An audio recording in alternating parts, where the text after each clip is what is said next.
This regular board meeting will be recorded and uploaded to our district website. The definitive documentation and decisions of the board are shown in our meeting minutes. Any use of an electronic device such as a computer or cell phone is related to the business of the meeting. The core values that guide the work of the school district are respect, compassion, honesty, responsibility, and relationship. So we're calling our meeting to order at 5:33, and we'll acknowledge that today's board meeting is being held within the traditional territory of the Denver and Treaty 8. Are there any additions to the agenda? We'll get a movement of spender for the agenda, moved by Thomas, seconded by Bill. Calling the question and all in favor. And I'll let you know now that if my voice completely fails, my friend Madeline will take over as vice chair. So I'm going to turn it over to Stephen to introduce our presenters who we already got to meet outside, and we're very, very pleased and excited to have you here today. Thanks, Helen. Yeah, it was great. The district has been supporting the students and staff to have some hands-on experiences and experiential learning, kind of taking them across the country. So I'd like to thank Mr. Churchill and his students for being here tonight to give us a bit more information about the robotics team and how that works and their most recent experiences. So I'm going to hand it over to you, Mr. Churchill. Hi, I'm Brian Churchill. We've got Josh Saunders, thank you, and Nolan Cote. My name's flown out of my head. I teach at North Peace. I teach mostly physics and robotics. Thought we'd give you a little overview. I'll chat for a little bit, and then these guys will finish off telling you a little bit about kind of where we ended up. So in 2015, I moved back to North Peace from the satellite campus at the ELC. And as I moved back to North Peace, I had a bunch of kids tell me that they wanted to start a robotics club. So we decided to start a robotics club with the blessing of Randy Pauls, and our PAC actually contributed as well as Miss Brian Campbell. And we started our first robotics teams outside of class, kind of going from there. And they went off and competed in Skills Canada, which we'll talk about a little bit later after. But started competing there. It went really well. It was kind of a new learning experience for all of us. After that, the next year, we were actually able to start up a class, and we started up a class the year afterwards with a BAA board-approved curriculum originally, which switched over into the provincial curriculum after the provincial curriculum came out. Through the class, what we end up doing is we end up doing a lot of building, a little bit of programming, some 3D printer design, a lot of experiential learning hands-on. One of the big things about it is for the class is the idea of resiliency is super key due to the fact that no matter what they do, it takes a long time, and then it more than likely will not work. Same as the guys outside, it probably won't work, and we have to go, okay, what are we going to do better? What are we changing? Where are we going from there? And it's a lot of kind of just build and learn, which is kind of a really fun way of approaching things.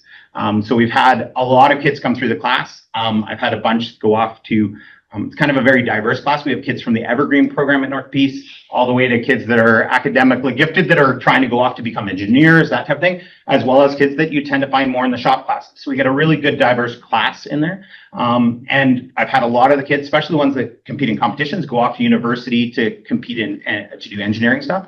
One of the girls in the bottom right there, actually, she actually is a wedding photographer in Edmonton, but through doing this program, she joined the class on a whim with some friends, and now she actually coaches a robotics team in Edmonton in First Robotics, a different program than us. They build all sorts of robots, a few pictures of robots. The gentleman at the top there is an engineering at UBC. We've got programmers and engineers all over the place there, and a couple current engineers in the photos as well. Big one with it is, as we go into grade 12, which these guys are joining next year, is doing automated stuff. So this is a little, two of my grade 12s this year. Two of my girls decided to build a bowling robot. So they actually are using a visual scanner to detect the pins there. They got them different color to make this work a little bit better. So it centers itself, they put in a ball, it bowls, and then it actually scans to figure out what bowling pins are left, and then it has a priority on where it would go and you'll see the nozzle adjust, and then the nozzle adjusts, and then they'll drop another one in, and then it'll bowl and do that. So they do all sorts of little automated programming, which the boys are going to get into, that they got to do as well, in a different thing. So sometimes it's technical building that's the thing that needs the resiliency, and sometimes it's the programming. The programming for that one was pretty intensive. With that first group, we actually got into it to do competitions, and the competition we could participate in is called Skills Canada. We participated regionally quite a few times, and we've got to go provincially 7 times now. Through the 7 times we've gone, 4 times we've actually made it to nationals. On the right is our first group to get to go to nationals in Edmonton. Those shirts are hideous. As they would tell you, but they got to go to Edmonton. The gentleman on the left, Jacob Van Valkenburg, actually got to go back the next year with a different partner because Liam moved, and he got to go to Halifax as well for that one as well. During the pandemic, the middle team there, that's Lucas Gill and Matthew Esau, they actually won for BC as well. They ended up doing it in my classroom at North Peace because it was via video, not nearly as much fun. The group on the left was one of our groups, the last group that was actually a foursome group. They went down to Vancouver for the competition there as well. So diverse group of things there. Boys will explain a little bit more about how the competition works and kind of goes from there. And pass it off to them. That's their thing. So there you go. Okay, so this year, so Skills Canada is held in a different host province every year. And the challenge for a lot of the trades is based off of where it's being hosted. So this year it was in Quebec. So it was based off of one of the major industries of Quebec, which is maple syrup tapping and processing and all of that. So here on this slide, we have a diagram of the arena. So there are PVC pipes that are sticking up into the air. Those are marked as trees, basically, and they have dowels sticking out of them. So as you remove the dowels, balls that you can see in the upper left part of the arena that are in like a little square, that represents the maple sap, essentially, that you're tapping from the trees. So you take the sap from the trees and kind of hold it in your robot, and then you can go over that orange bump, the ramp that's in the center, and you have to dump the balls into the boiler, and that scores you points. It's a ball, or just it's a point per ball. And then you'll notice that there are also red balls among the yellow ones. So if you take the red ones and you place them on top of those white rectangular objects that are placed around the arena while they are in a specific area of the arena, then they will score you additional points per red ball. This is meant to symbolize the taking maple taffy and hardening it into, like, in Quebec, we actually got to eat some of the stuff that we were like representing. But yeah, it's like on a popsicle stick, and then they put it in snow, and it hardens, and then you can eat it. Nolan has some in Quebec, and then also among the arena, there are these little like yellow. They look like tennis balls on the arena. They're standing up in the air. Those are meant to represent saplings. So if you knock the tennis ball over, then you are not given an extra point for it standing. And then beneath that, there's a little PVC pipe. And if you knock that over as well, that's an additional point you are not awarded. But yeah, so this year we got the great opportunity to go to Quebec. Provincials also was very nice. We stayed there for a few days. In Quebec, we were lucky to get in a few days early compared to the rest of the competitors. So we were able to adjust, and we got to explore around the city and see some museums. It was an amazing experience. We were very lucky that we got to do it. So these here are the 2 robots that we constructed. These are photographs from the provincial competition. So they look a tad different by the end. As all the robots do, they go through an evolution process. The one robot on the left was nearly brand new at that point. Completely different like system of scoring points. Basically, we used to have a team of a robot, the one on the right, and then a completely different robot on the left that did some other tasks. And we swapped to a more redundant and consistent platform where we used 2 nearly identical robots. So I compare them to telehandlers, basically. So they have an arm on the back that pivots, and it can actuate, or it can rotate like 90, 100, 110 degrees, something like that. About 90. Yeah, and then it can extend forward using a linear rail system. So there are motors on the top of the arm that rotate gears and the gears are connecting, yeah, so the gears are attached to another part of the arm, and as the gears rotate, it extends the arm, so it can probably like about double its length. And then there's a claw on the end that also has a motor controlling essentially a wrist movement, and the claw closes and opens. At that point, we also do not have, so that's one of the earlier versions of our specially designed claw that we 3D modeled, and we're able to print on the 3D printers at the school. We had a more advanced version after that. Here is a video from Nationals, just like 2 weeks ago now. On the left side, you can see our two robots going. And then on the right, that's Saskatchewan, I believe. Yeah, Saskatchewan, yeah. And they placed second, right? Yeah, they play second in Canada. Yeah. So- They closed off the podium. They were third. Oh, right, they were Alberta third. They was- ended up Oh, being that's third. right. Yeah, Alberta got second, Ontario was first, and That's a Saskatchewan breakdown. was third. That's right.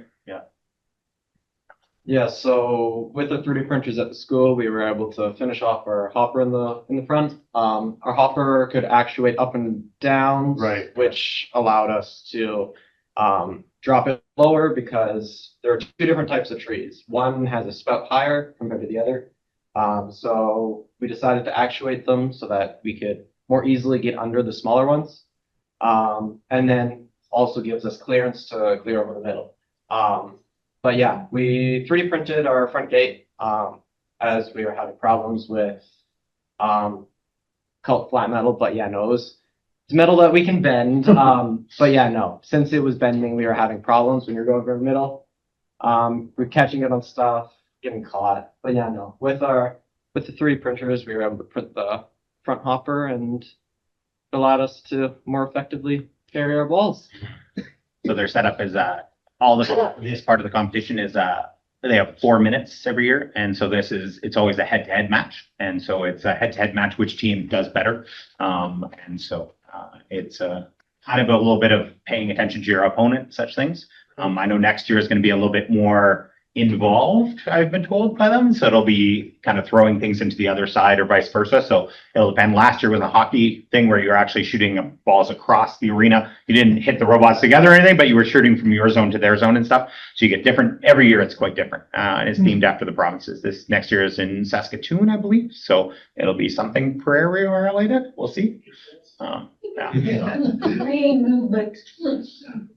Oh. Yeah, so they're moving around there. So want to talk about the other part of it? So Yeah, so the next part of the competition, this is the automated section. So in all forms of the competition up until nationals, this was not involved. So once we won provincials, we were given an extra kit to bring back home based on it was a part of the Tetrix building system. So most of the robots we use are made out of Vex, which is a great system, and then Tetrix is just a different type of just a completely different. It's hard to make an example. It's like you have Lego, and then there's like Duplo, which is made out of bigger bricks, and it's a little different, but it's the same principle.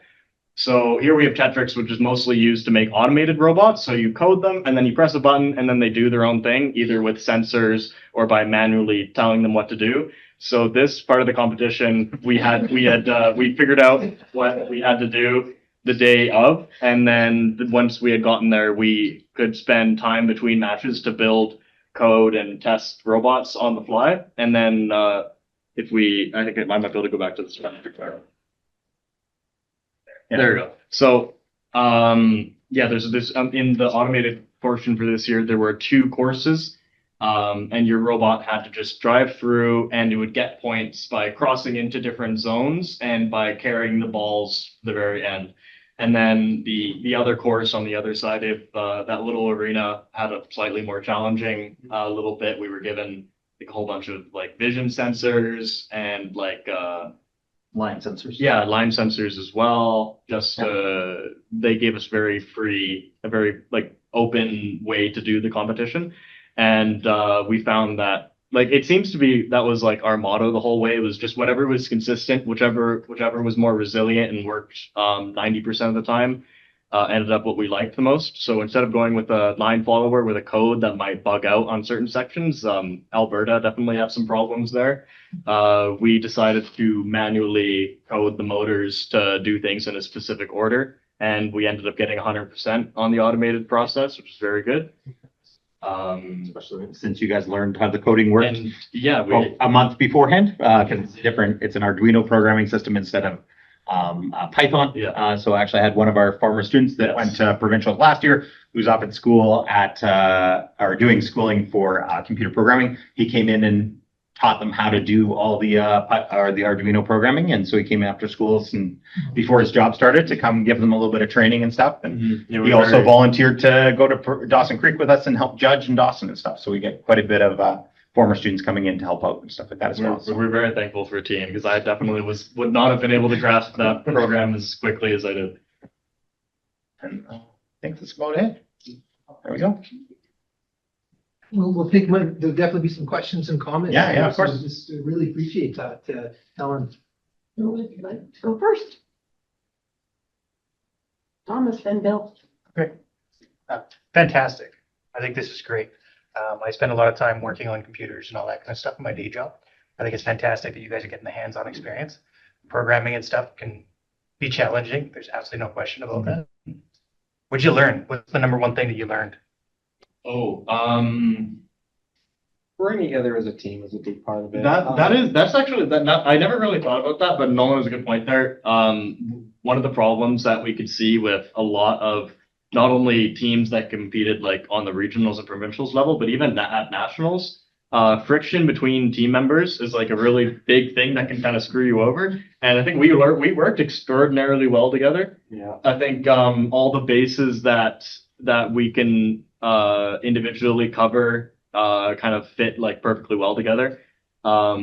I do a lot of the programming, and when that doesn't work, Nolan can still has enough knowledge to help me solve problems, and vice versa. With a lot of the building and designing, we know just enough to complement each of our abilities, and we work very well together. We cohabitate well together. We have a lot of the same interests. We've known each other for a few years now.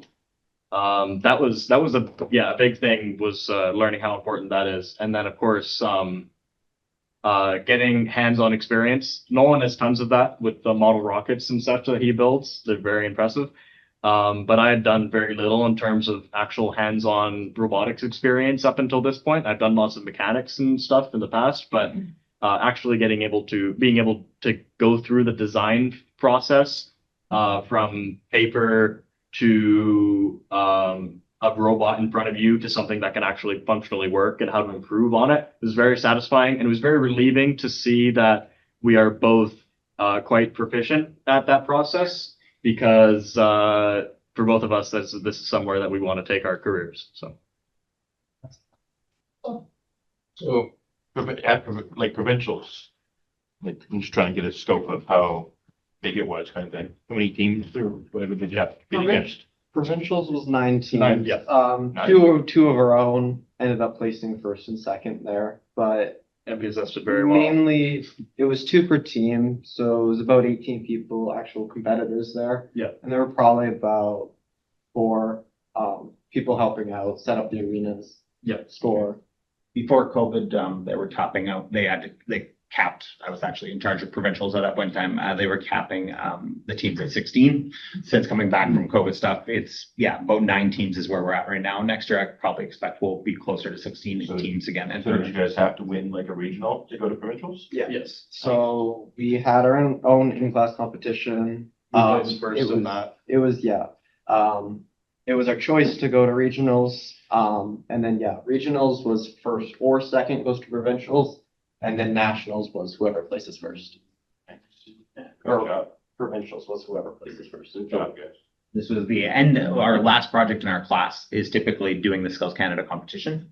We've spent the last bit of class, everybody kind of participates, and the kids that want to go to regionals kind of head up the teams, as it's all kind of team group, all group projects. And then it becomes, as soon as January hits, it's after school time. So they've been coming in 2 to 3 days for an hour and a half to 2 hours since January, end of January, until 2 weeks ago when we got back, because it was right up until the day we left. So a ton of time put in beyond class to kind of turns into a club in second semester for us of the kids that are going in. Most of that time we had another team going to provincials, because we actually got 2 teams to get to go to provincials this year. So At provincials and regionals, is it like school, or is it like you're meeting against grade 11s, or do you compete against the whole school kind of thing? Regionals is in Dawson, and it's usually Presbyterian. Used to have a team come out. They didn't have one this year. Fort Nelson and us, theoretically Dawson. So it's kind of the northern region here.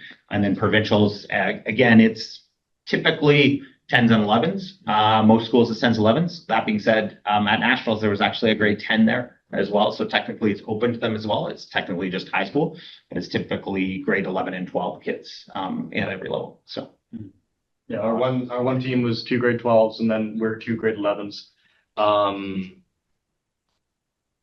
Yeah. Good job, guys. So this class has really changed the trajectory of your life. It's reinforced it. It's definitely reinforced it. For a while I've been pretty set on an engineering career of any sort. This has made me want to do that even more. It's made my future plans a little less nebulous. It's focused me a lot more. I enjoy a lot of various things, but this is something else. What grade you in? Sorry, okay. We're both in grade 11, So you got another year, and yeah, we have another year of this. do you know where you want to go? For schooling, post-secondary, you speak on that first. We're both kind of set on UBC, but yeah, no, our class is really good. You get basically the whole 9 yards of experience. You get hands-on, you get coding, teamwork, kind of get everything. It's great. But yeah, UBC is a big option. I'm waiting to do more research after I come back from Shad Canada over the summer. I'll be spending about a month there, or about a month on campus at UBC, via the Shad program. But yeah, most likely Shad for engineering, both of us. That was my question. Where is your career taking you? Yeah, thanks. Thanks for the presentation. You made it look easy, but your passion really shows in here. And I just want to emphasize that it's great to see education that you're so engaged in. And thanks for the presentation. And I want to say thanks to the staff that are helping you and your parents for helping you. And it was really great to see you guys do this, because I know myself, I'm even trying to do a remote car or something. You guys really have done a lot, and you've done this right from the ground up. And I really appreciate to see you engaged in education like this. Thank you very much. Yeah, they program the controller, so how the controller works and what buttons do what is all the things that they program and set up. So it's not set for them. You know, they could theoretically drive with buttons if they wanted to. It's We did at one point. yeah. And you can tell the passion they have in it. Yeah, they're great kids. So. And also, just want to add that I really like the emphasis on resilience. Mhm. There's so many things we do that don't work the first time, and you guys know that. And just keep trying. So thank you very much. So I thank the boys, and especially our teacher here, Mr. Churchill. It doesn't happen without that kind of support and know-how and knowledge. I think that's what you described here tonight. And just, making ST60, putting it out there as a provincial and national leader. And so really, really appreciate that. And thanks for being part of that. So thank you for coming tonight. And the shirts are cool. Yeah. This year way better than last. I was like, as soon as I saw them, I was like, oh, thank gosh. Yeah. Appreciate it. Thank you.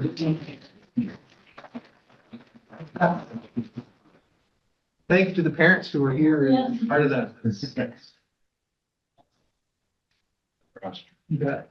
I'd also like to say that when we had gotten to the provincial level, both of our MVSS teams got first and second place. And that's competing against schools that are on the island and that are in Vancouver and down south. There's a lot more funding for things like that here. We have one high school, and down in Victoria, I'm sure there are a dozen. So despite all of those limitations, Mr. Churchill is the greatest robotics teacher in all of BC. Despite all of these.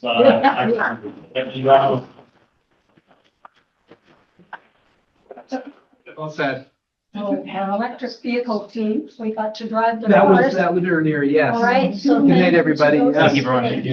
Yeah. Appreciate Thanks, it. guys. It's fun. The young man spoke very well. Sure did.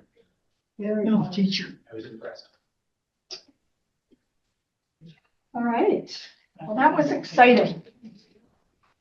Trustee engagements and celebrations, and we'll start with trustee Campbell, please. Okay, since the last meeting, I've been to a Duncan Crown Pack, a Valdosta Pack, D-Pack.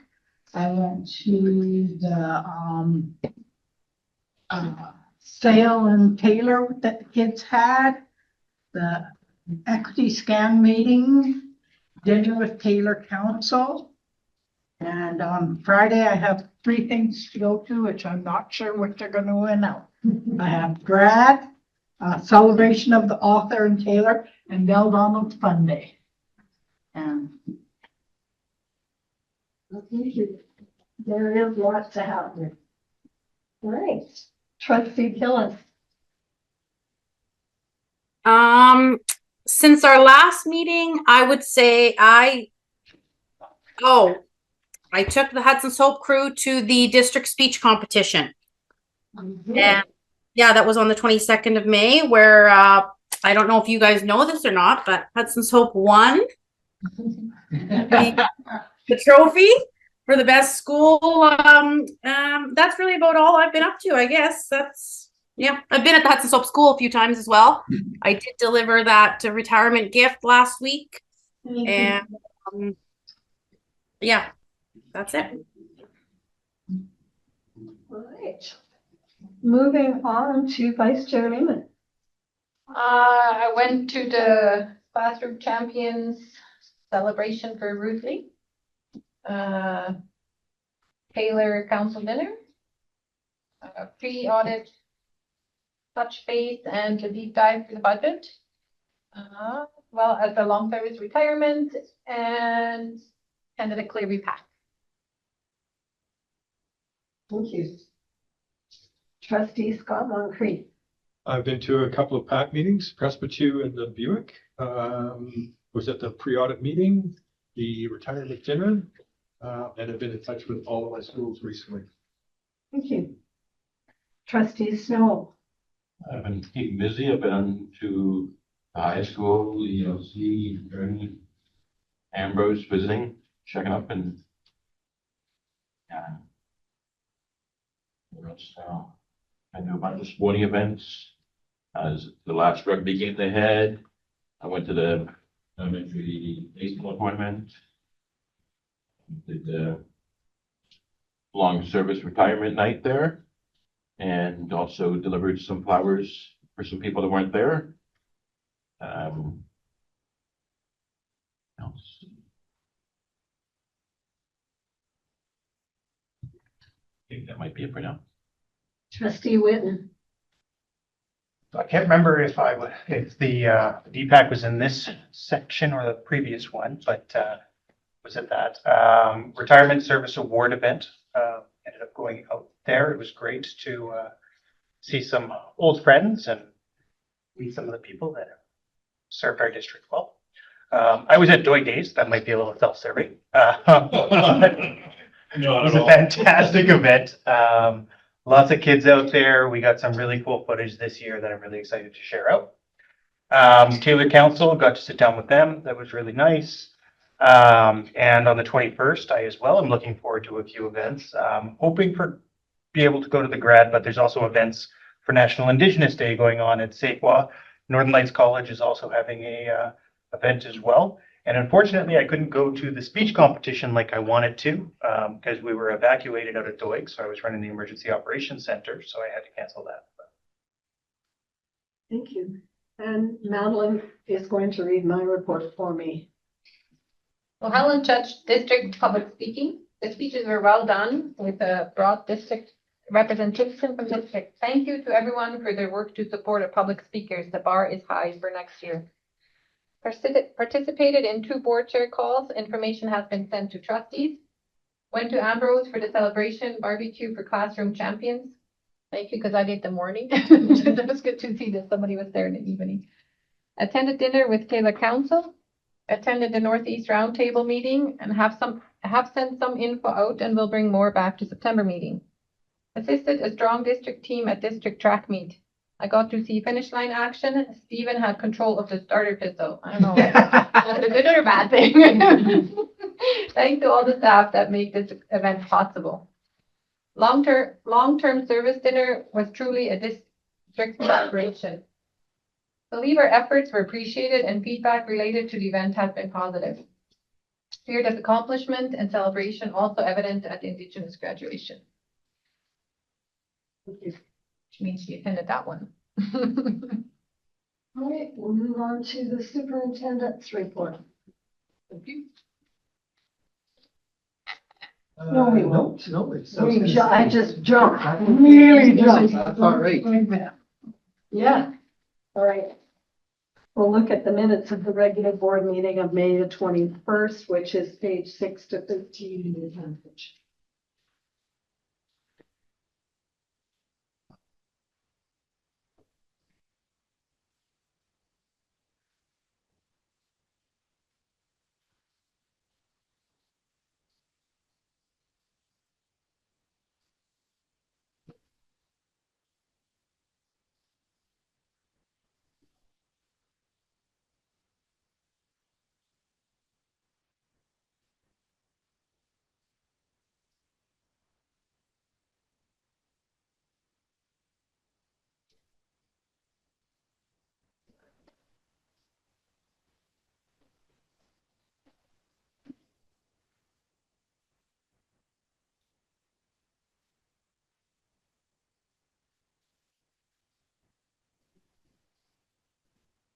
Okay, can I have a mover and a seconder for those? Moved by Bill, seconded by David. Are there any errors or omissions? Calling the question then, all in favor? Business arising from the minutes? There is a letter somewhere in the package related to childcare and some of the issues we've had. A draft that will come up later for your response to. I think all the other action items are being dealt with for our regular meeting tonight. So moving on to item number 6 on our agenda, approval of the excerpts of the regular board meeting from April 22nd, which is page 14 in the package.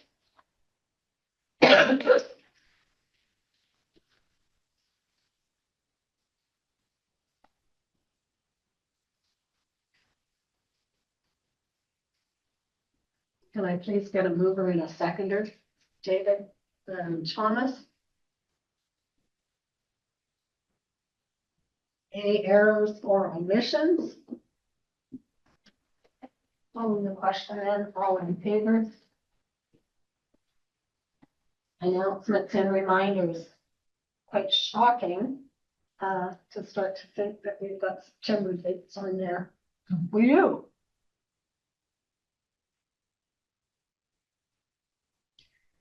Are there any dates that you feel we're missing at this point?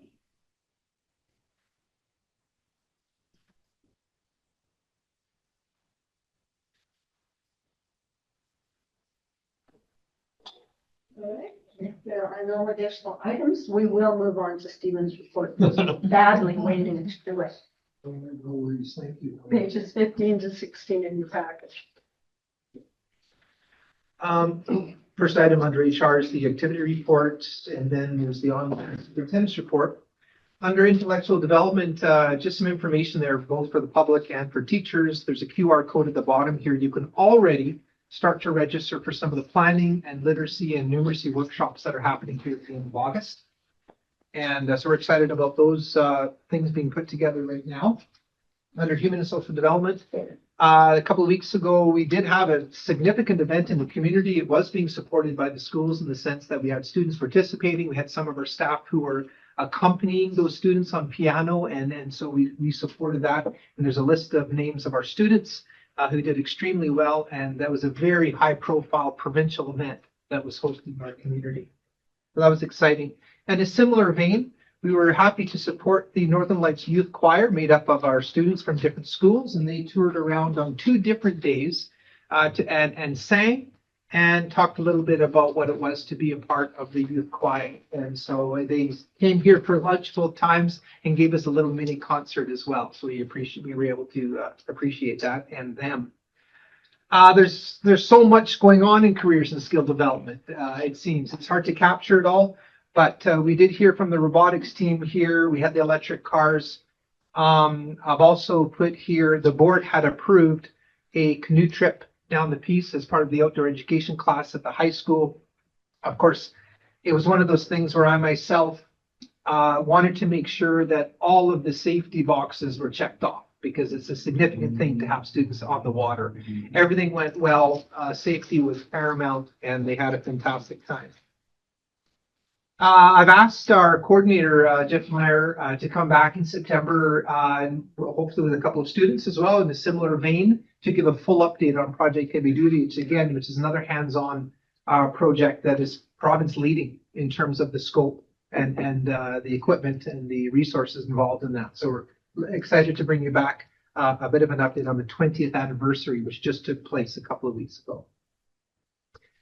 Also, as promised here, David, Adventures in Healthcare went over very well, and we had the most students involved here in SD60, and so they're up at the hospital there and doing different things. So you can read a bit more about that, and we plugged into that and will continue to plug into that program in our district along with SD59. Under operations and HR, you heard a bit already about the classroom champions. That's Ruth Lee. It wasn't actually just Ruth Lee. It was also the principal of the school, Lori Wright, who was recognized in terms of the whole school participation. But Ruth's actually been leading that on the ground at the school. So it's important to recognize her contributions. And once again, we were able to host as part of kind of staff wellness and health is there a staff art hub, and we're hoping to continue those next year as well. A lot going on in Truth and Reconciliation, which is very exciting. So we're into Indigenous month, actually. The month of June is Indigenous Learning Month. And there are 3 significant things here for trustees and the public to view. The first one is on the actual Indigenous Learning Day, which was May 10th. What an incredible initiative where we had hundreds of staff go out to community. I want to thank the Doig First Nations, and I want to thank the Halfway wasn't able to host us this time, but Blueberry did as well. Out on community, staff were learning a ton, and it was a fantastic experience. I want to thank the Indigenous staff for making that happen. Also, Doig Day, and there's a great clip here with Jerry Tachi, who's really, we just heard him the other day, didn't we, Trustee Whitten, at the groundbreaking in terms of those historical local pieces, that he's just the storyteller now for the entire region, which is just fantastic. So you can listen to that. And then there's a bit of an overview of all of the different things that the Indigenous Ed team has been working on throughout the school year. So lots of great things happening in Indigenous Ed. And finally, a message from our Director of Instruction, Carlene Andrews, in terms of all of the different local, provincial, and national resources that we have available to us as staff, instructors, support staff. And so it's a great thing to capture here if anyone would like to do a dive into some of these aspects of Indigenous Ed. Finally, for the online, just some Take 3 celebrations. Dr. Kearney School had a carnival and talent show. Please check out some of the pictures. Trustee Gillis mentioned the speech contest. That was a lot of fun. What a high quality across the district. And so that was a great morning spent at Ann Roberts Young. Please read through our participants and our winners there. Congratulations, of course, to Hudson's Hope, who took the overall prize back. And so that's very exciting. And Explore Fest, again, another kind of hands-on piece here, organized by Mr. Campbell. And we brought in hundreds of cars that were then fashioned and molded, and then they raced them in terms of the design, trying to come up with the fastest design. And that was really enjoyed by everyone there. So just some results. It looks like Hudson's Hope did extremely well there too. Yeah. Bit of a theme to this report, I think. That is my online report. Item number 2 is community coaches protocols. That's an information item that trustees asked me to bring back this year, which I've done. There's several pieces of information. I'll just simply remind you that it was around 2 questions. What happens around community coaches signing a code of conduct? So I've included the examples from the middle and secondary schools. And then the second, sort of discussion was around use or not use of staff on major tournaments or trips or travel with our middle and secondary team. So I've provided some information along with the current policy that we have. Item number 3, I would ask to be broken out for approval on out-of-district field trips. Item number 1 under governance is again a commitment to a follow-up report on how things were going following the audit. So trustees have that as well as the public. And the last item I was asked to bring forward a bit of an update around security issues directly related to sort of the drug use or some of the issues that have emerged in the community and how it may or may not affect our local schools. So you have that report as well. And that is my report. Thank you very much. Can I please have a mover and a seconder for Stephen's report, moved by Thomas, seconded by Madeline. And we will go through each section of Stephen's report and give you the opportunity to ask questions with some area pulled out for motions. I'll start first of all with the HR report. I would just say it's going, Stephen. Really well, Bill. Thanks for asking. As I mentioned before, I confirmed all of our qualified incentives were used. So that's $50,000, which went directly towards rural teachers being hired. As you know, it's when September rolls around, we want to see them out there in the schools. But for right now, we're fully staffed in rural, which is unusual. And even internally in town, things are looking better. We're getting qualified applicants, 1 or 2, where in the past we had none. So are we looking at any LOPs at this point? We absolutely will still be looking at LOPs, particularly in French immersion.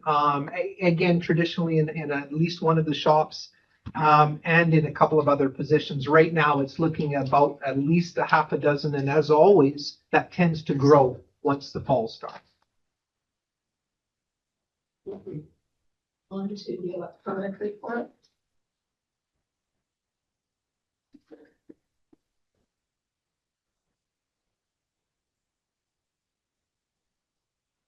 I was so busy, I didn't get to see much of the Arts Fest. It was hosted here. And we did offer Helen busing for any classes that wanted to go. It was such short notice that I don't think many people were able to take advantage of it, but I think that maybe a couple of classes. Sure.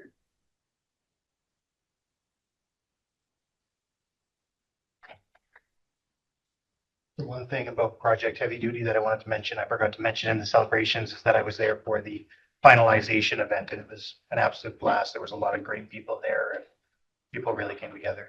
Yeah. See the involvement of the sponsors that are from the sign here, how many people it takes.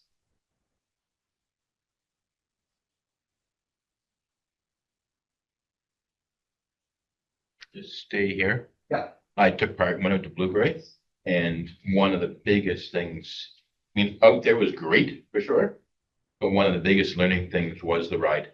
Yeah. Like people were commenting on the ride, how far it was, and imagine doing this every day, kind of stuff. And There's some of the comments right there, Trustee Bill. Yeah, absolutely. and that we drove straight there. Like, so our ride was, almost cut in half.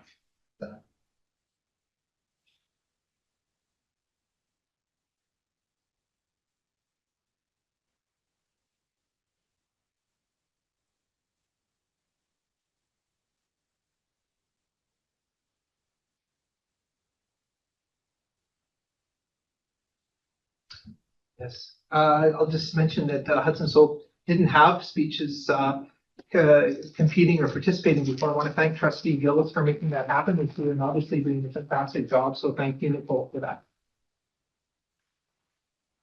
All right, let's take a look at community coaches protocols and are there any questions related to the information that you've been provided with?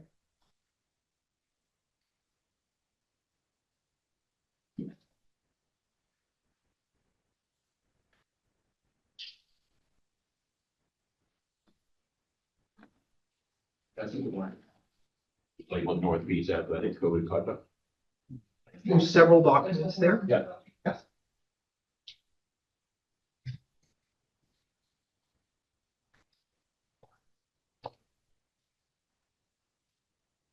it was helpful for staff, myself, to confirm that the code of conduct is signed by the community coaches, for example, at all 3 schools. While this might take a bit to digest and that we may come back to this in the future, I can say that the system we have in place and the policy we have in place is working. There is some flexibility within that policy to make some exceptions if necessary, but as it stands now, we have some pretty ingrained practices that seem to be working. There's no reports in here from the rural schools.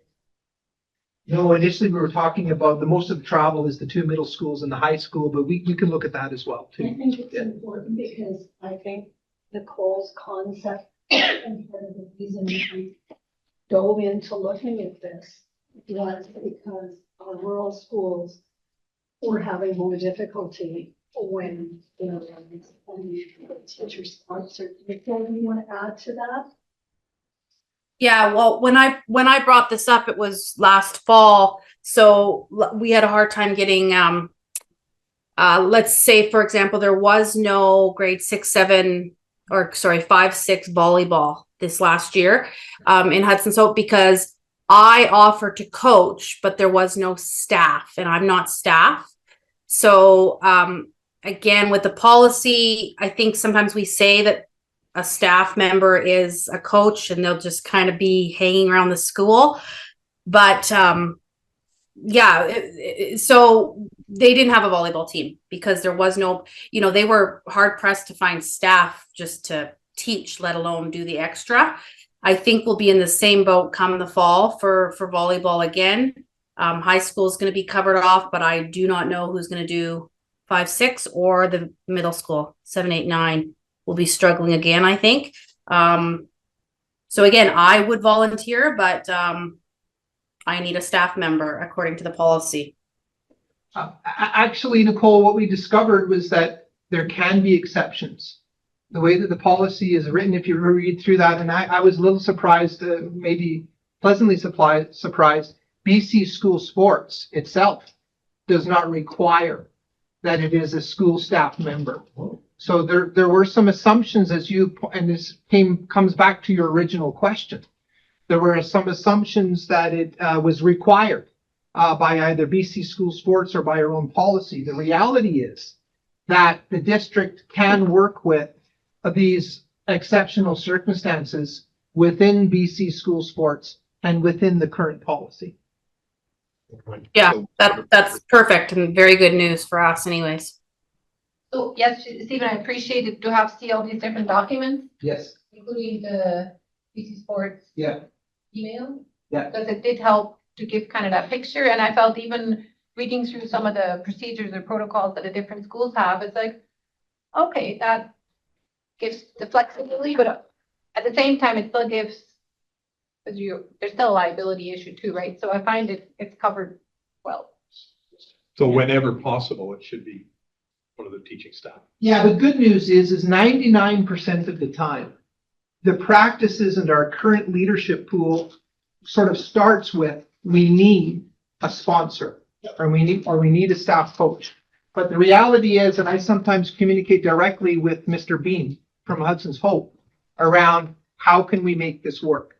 And so we start with the ideal, which is the practice 90%, 99% of the time. Yep. But we actually are able to work with some exceptional circumstances. Just for the betterment of the. Yes. And be within all of the guidelines, as Madeline points out, that are there from BC School Sports. BC School Sports guidelines were like once a little tighter. There's a little bit of flexibility and ability in it that not used to be. So it was actually worthwhile to sort of confirm what the backstop regulations were on this topic. Very good. Thank you for bringing that back. Any other questions related to those documents? We can move on. It is a policy that we may need to come back to in the future. See the date on it. It hasn't been updated in a while, but with all those background documents, it should be a very easy update. All right. The next thing in the package is the approval of field trip And that's a motion. So can I moved it? Seconder, please. Seconded by Ida.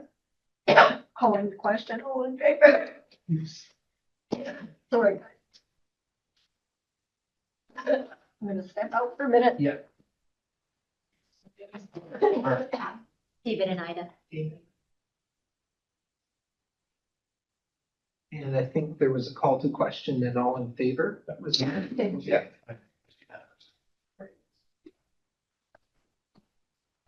Next.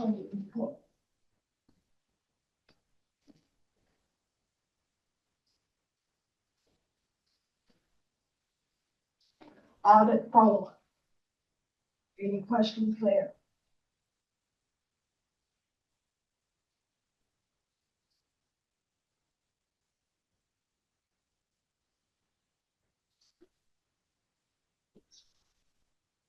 Maybe just the overall questions.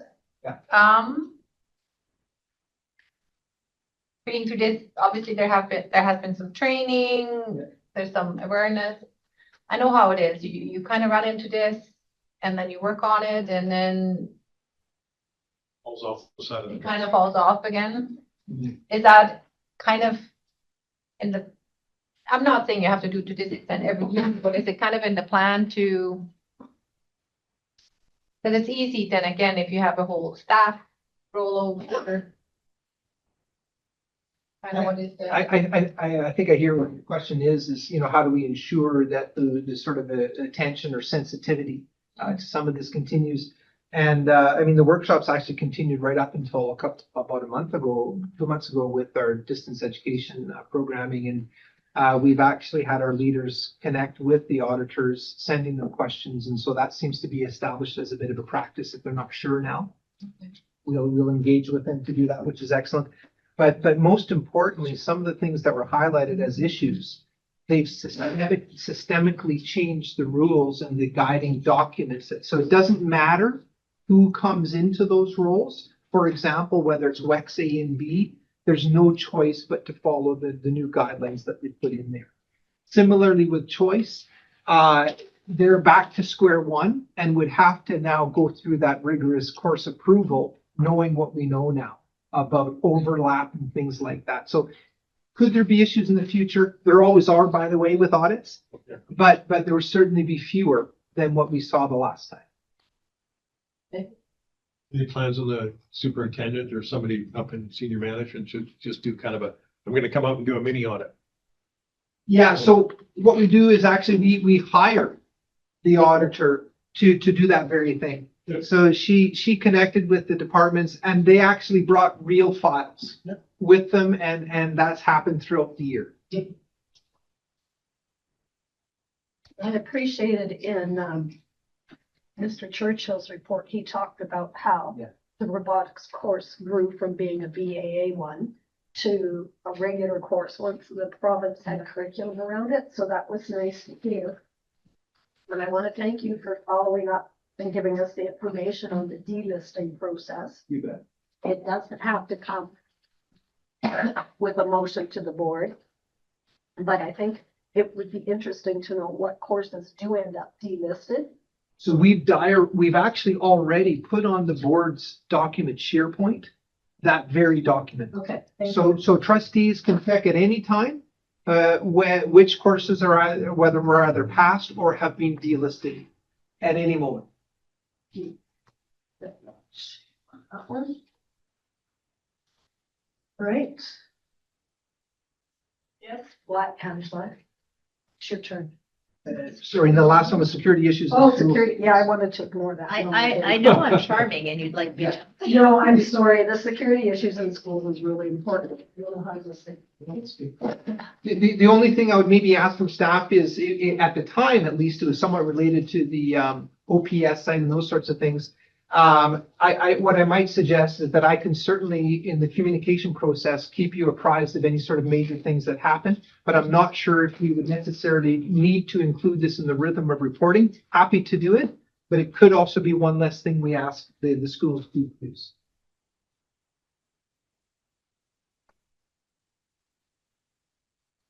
It's not very time consuming. It's just ensuring we still have a purpose for Well, that report. It is nice to see it. I don't know how time consuming it is when you get lots of. No, not very. There was an initial intent with it. I'm not sure if that same concern is there. It's nice to see it if we only see it like once a year or something like that, because it's just accountability for us as well. Like that we've seen it and that we. No problem. And We're on I top of it. Well, I I think recognize that the overdose prevention site kind of was a trigger for the ask. Yeah. And given I have a meeting related to cut next week, that site is not up and running to the full potential. But at this point in time, so we may not be seeing. Well, I think accountability, I mean, you see this and you think, okay, well, I mean, I know you will keep the praise if there's any major, but even still like that, we can say, you know what, we have a document coming, we see one once a year. What you're hearing is your urban myth, rumor mill, or whatever, so at least we have something to ground it to. Agreed. Not a problem. We'll make a note, diarize for like May or June board meeting each year. No problem. It's not very time consuming. I just thought I'd ask the question. Thank you. Well, and also if all of a sudden you're hearing lots of major myths, it's not a hard report to say, can we have it from September to December? Certainly if things change. Yeah. Thank you. Okay, Angela. Now it's your turn.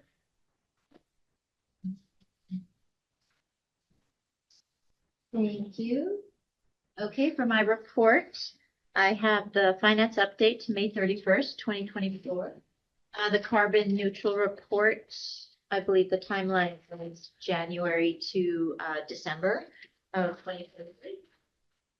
The proposed annual facility grant spending for the upcoming 2024-25 year. An update for the EFAP committee. Just some background of what I could find for the PAC-DPAC funding. I have an attachment for the early learning and childcare finance report. And then my HR support staff summary is lots of activity. And that is my report.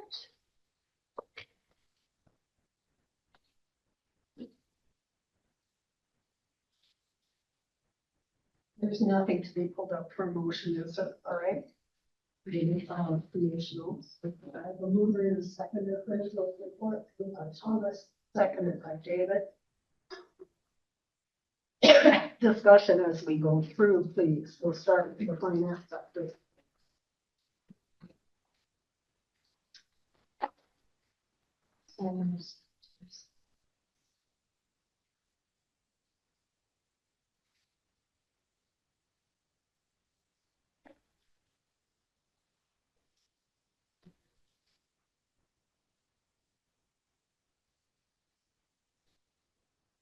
So it's from, is it from January 1st?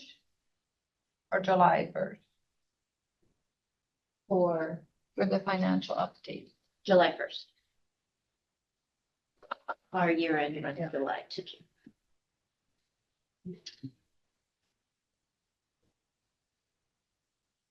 Are we expecting any large changes in the coming days? Not honest. I am hoping to see an increase in spending because the cutoff for the schools was May 31st. So, and then we're just seeing invoices coming in now. So accounts payable is very busy. Looks like we're pretty much on par. So you're saying the service and supplies is what's gonna, you know, yeah. I hope so. I hope so. I can't force people to spend. They have their budgets and hopefully they spend them. Not overspend, but spend, but it's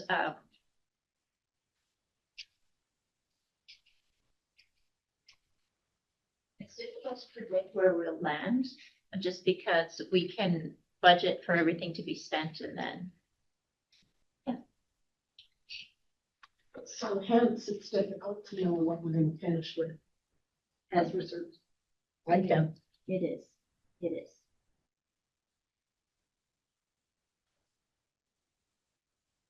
All right. Next item is the carbon neutral report.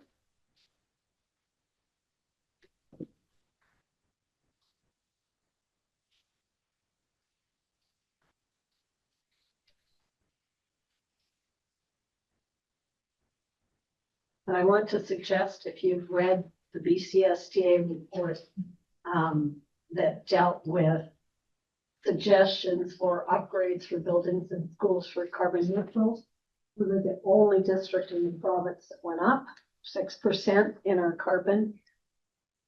But when you look at the dates and times of that, we've added 2 new buildings. So when you look at that report and see the 6%, don't panic. You have to think about what was going on in the district during that time frame. Thank you.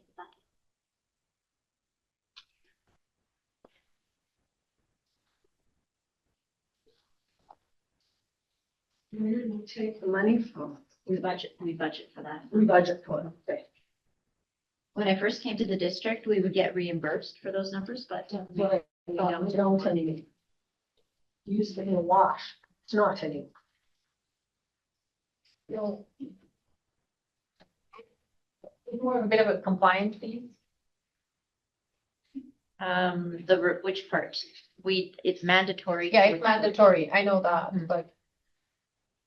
But to be honest, the numbers relate to how much carbon we're using within the district. Right? So it is, I imagine one of the reasons they've stopped reimbursing us for it is so that we make efforts to decrease these numbers. So it's a cash grab. Say that. You didn't even think. Sorry, was I not supposed to say that out loud? Any further questions related to the carbon neutral? All right, moving on to the annual facilities grant, AFG update. I'd like to speak a little bit to this, if I may. So we have an initial proposal. AFG is used to,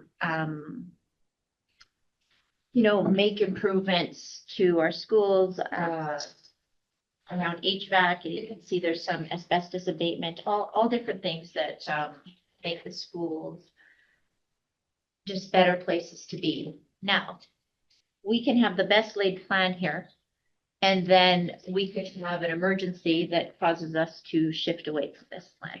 So at this point in time, this is what we're proposing to do for the following.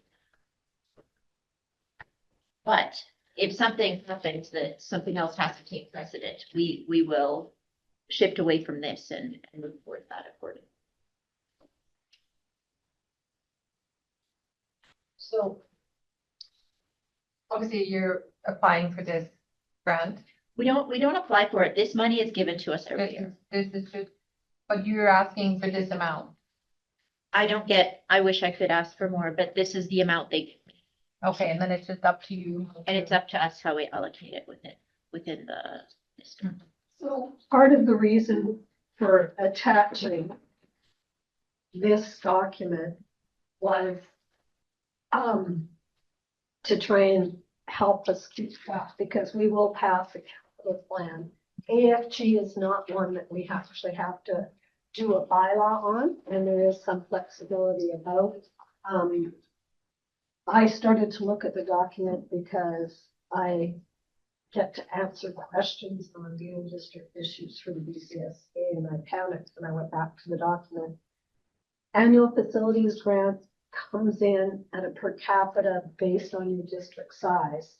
It's not based on the needs that you present for building upgrades and building maintenance in the district. And it's part of what they're talking about right now, provincially, in terms of the deterioration of the index is going down, because there's no way the AFG covers what's needed for an aging infrastructure. So are all these projects, the total cost, is that the total cost of all of these projects, or is there more that the district will be putting in on top of these dollar amounts? This is, well, this is just the total cost for the AFG. So there's an AFG operating and an AFG capital. So this is the combination of both.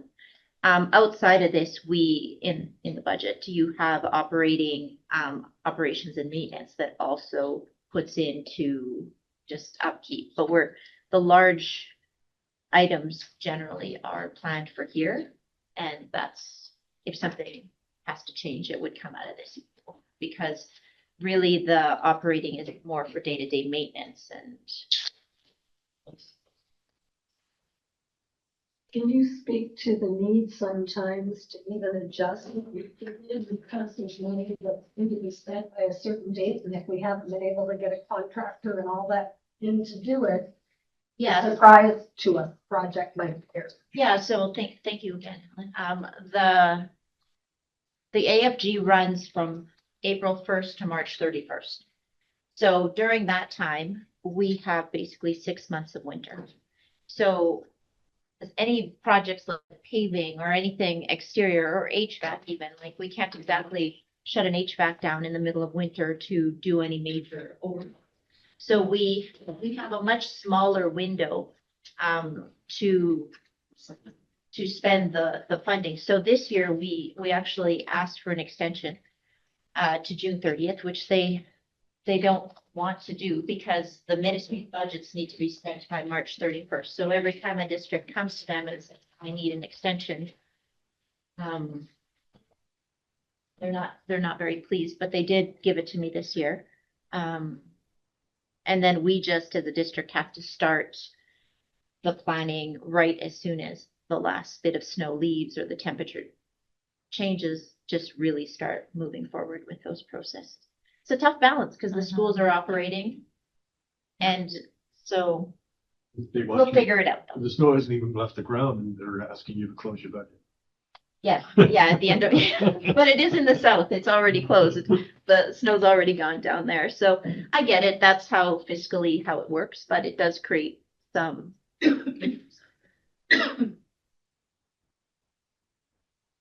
So these are the projects we have coming up. Any question around the age? Yeah, I think that in some of the rural districts, that becomes a factor in the spending of the AFG is the availability of contractors. And we have a few that we can tap into, but generally speaking, sometimes by the time we get the money, it's really tough to get a contractor to do it. No, but we do that. That's why it really just, we can take some ownership in this too. It takes just some earlier time. So EFAP committee update. Well, this is long overdue. I apologize, but we met in March and I'm just bringing this to the table now. It was well attended. Every group was represented. What we came up with is we just need to meet more and do some reviews of what we're offering our employees. So we're looking at another meeting in October. And then we'll try to do them every 3 months, or we'll see what the flavor is once we get there. Some of the highlights that came up was some EFAP training, job descriptions for the site reps. Just because you're kind of voluntold and then you booked up and they don't quite know what to do or what their responsibilities are. There's been some appetite to look at other service providers. I know when Crystal left, she had handed me a stack of service providers and I said, no, thank you. This will wait until you return. And so we're there, but there is some, there's some financial ramifications with the one we're currently using. And I don't know if we just don't know if there's other options out there that would be more cost effective and really things that the employees could be looking for instead of just the counseling piece. Maybe they're looking for interactive websites, just a more up-to-date model, but again, we will have to start that process. And then another comment was to bring more awareness to the program. Does everybody in our district know that it's available to them? So how do we better communicate that EFAP is out there to our staff? And then we had everybody, thank you, Leah, very much, and Colleen, looking for history on how the original funding of the program came to be, and we couldn't find anything. So it's something that we'll revisit and potentially come up with a plan of what the funding will look like moving forward, because it's no longer being funded. You know, employees pay a portion of it, but that's not enough to keep the program running and the benefits of the program. And like the program like that is necessary in our district. So we just have to review it and see. Was long overdue. I think the last one was 3 years ago in June. So we'll do better. We'll do better. Moving on to PAC and DPAC funding. So again, not on this one, we have just for PACs, we have a base allocation of $118 plus 22 cents per student enrolled at September 30th of the corresponding year.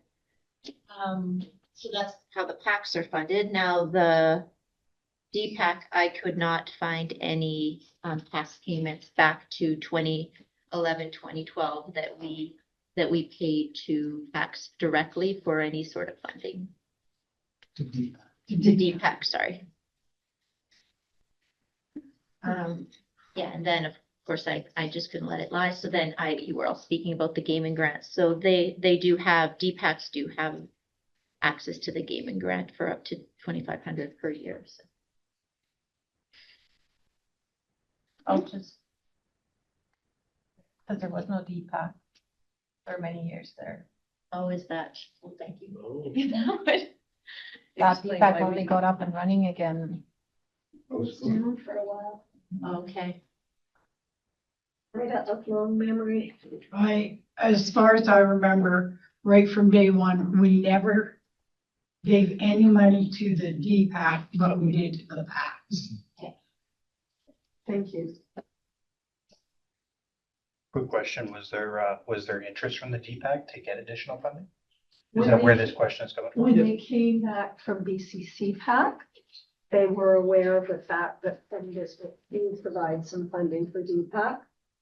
If you look at Prince George's budget, which was all over the news, they have a little window in there for DPAC. So it seems like there's a variable seen across the province. So I was out at the APAC meeting, and they were talking about taking some of their PAC money and donating it to the DPAC collectively. And that was the way, when we first did this, every school had a PAC, but not every PAC belonged to DPAC. And because we got it per student so we gave it to the PACs, and then some of the PACs would give it to their DPAC. That's where it's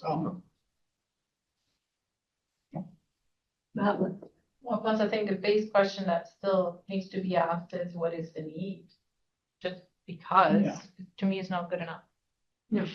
I think some of the conversation that happened at that meeting came down to they worked through a lot of funds. And they would like funding to be able to send people to BCC back. Excuse me, that's where we got to. But there's a gaming grant. Yep. Gaming grant certainly would cover one person. How about early learning? So I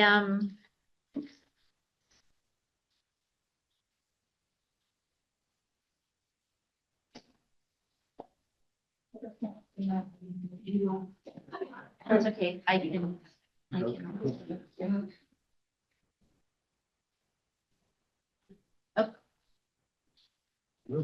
So, You want the. does everyone have it? I can put it up on the screen as well. Yeah. I have it on our computers. So I'm hoping to just when I first take a bit around the finances and just providing kind of a one-stop shop for all of the early learning and childcare that we have within the district. And I didn't quite know how to present it to you, so I did it as a slideshow, but it also reads as a I'm happy to go through it. I'm happy to answer any questions around it. I'm also happy if if there's things missing in here that you have questions on, then I did try to capture it, but again, just next year it'll be even stronger or as we move through it. So I just gave what each program does. And again, Tracy would speak much more around that, what the programs do and you know, how they interact with the school. But I can give you kind of the synopsis, how much money we get, and then what the funds are being used for. And Secretary, what I have for you too, so. But as you can see, I guess one of the lessons is there is a lot of activity for early learning within the district. And those are all of those are special purpose funds. Which we don't necessarily get on a yearly basis. So far, we've been running these consistently. We know Seamless Day. We had an extension for this year, but we don't know what happens the year after. Before was just a 2-year program. The Integration Inquiry Project is 3 years, and that's not province-wide. That's we're one of 3 districts that get that. The Early Care and Learning, districts should be getting it for 3 years. The only 2 that we've had consistently is the Ready, Set, Learn and Strong Start.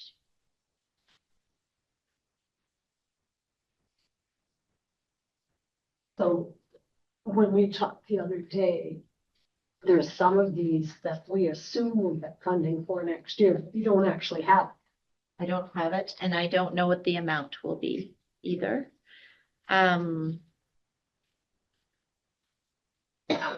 As you can see, like Strong Start in our district is quite a large program, and we've been receiving 148,000 since 2014-15. So I don't know what we'll be receiving for 24-25, but there'll be some pressures this year with the increase in staffing. Inflation too.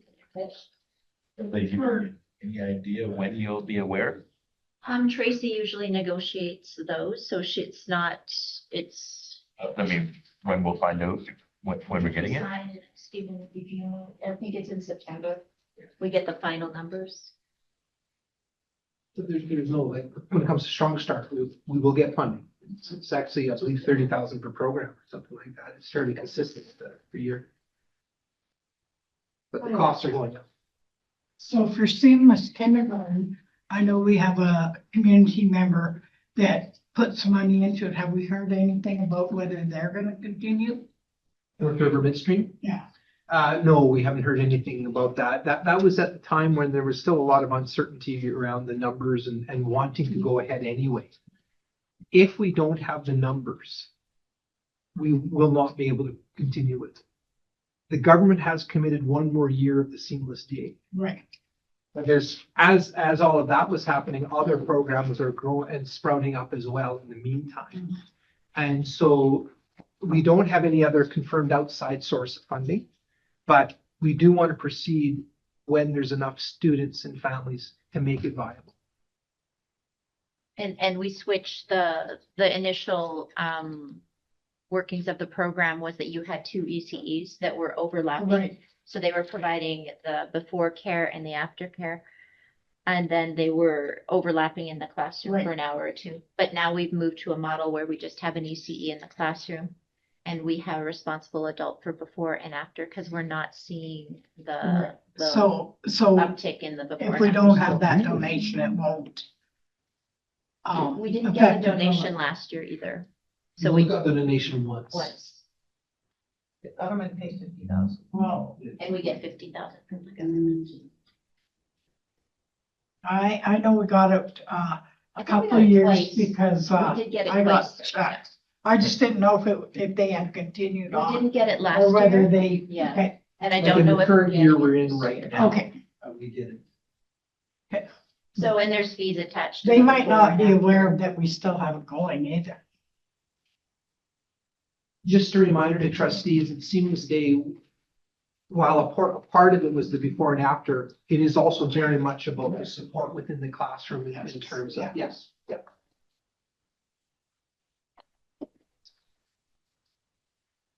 Any other questions related to this? It helps me see some things, Madeline. I really appreciate this layout too, because Mhm. it kind of clarifies a lot of things. Now, I don't expect you to have the answer at all, but I'm I surprised. have to admit, when I look at this, I do shake my head a little bit because it seems so many of these programs kind of do the same thing. Not quite, but, and, I mean, I feel bad for somebody who has to do all that separate reporting and keeping track of, and then every time a new one, we do not, it doesn't seem like they get it integrated in an existing one, we just add another one. Yeah, and all I can say for that is that, again, the lens that because I'm not in the buildings doing this work, so Tracy might be able to give a different sense of if there's a redundancy in programs. But I have a feeling that they all have their little nuances that Yeah, only an early learning person would understand. So I apologize if that's the picture I'm painting here. That's not necessarily likely not the case. I can tell you that, there's a survey across the province recently, and they've started to highlight what they see as the greatest need. Families have identified. I can confirm that prior to us becoming the Ministry of Education childcare, there was a hodgepodge of programs, who was willing to try something. Those, I believe, I predict, will be consolidated into what are the most needed and effective programs, and it won't be 15 of them. But we're straddling a Ministry of Education and Childcare into what we've now become, and it will take quite a few years to get there.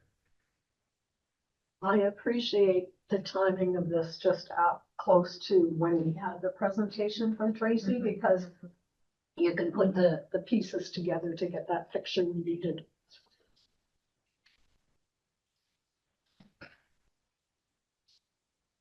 Any further questions on that?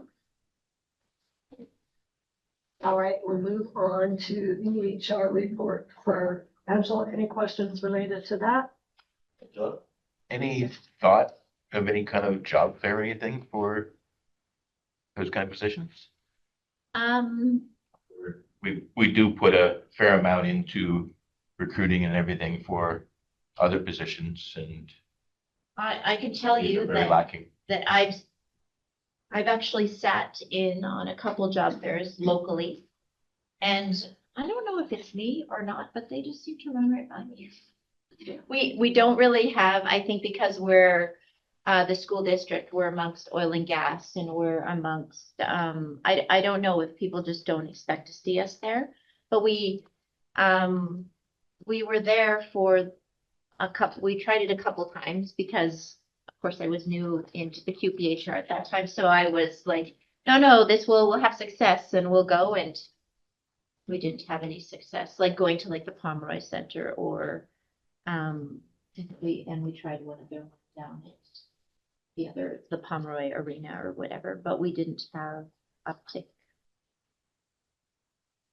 But I'm always happy to hear recruiting ideas. Seeing stuff not filled and being short and stuff. No. I hear you, Bill. And I think it's great to give those suggestions, but that doesn't mean that we shouldn't try it again. But maybe it's just the approach or see who we can work with. I know I like to talk about it, so if there is talk about doing that, I'll throw my hat in to help. If it's welcome.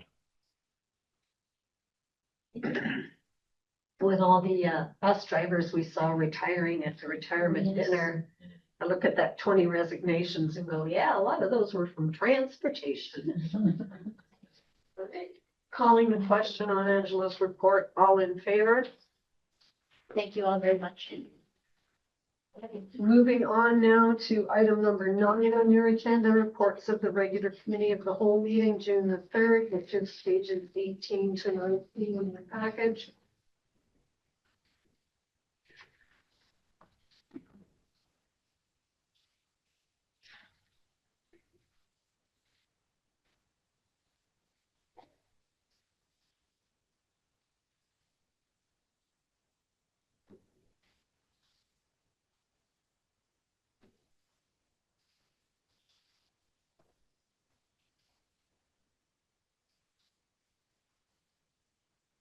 Please have a mover and a seconder. Moved by Bill, seconded by Thomas.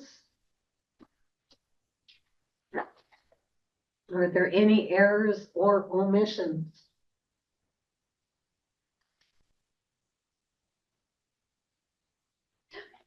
Question then, all in favor?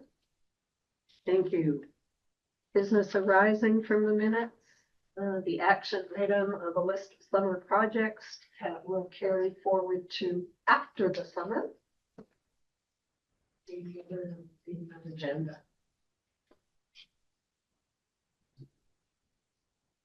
So we're moving forward then to 9.3.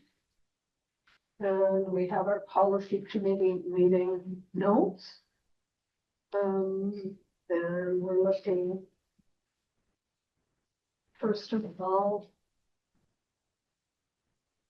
at policy 2006. The discrimination, assault, bullying, and harassment prevention and district student code of conduct. It was initially moved by David Scott Moncrief. Could I please have a seconder? Seconded by Thomas.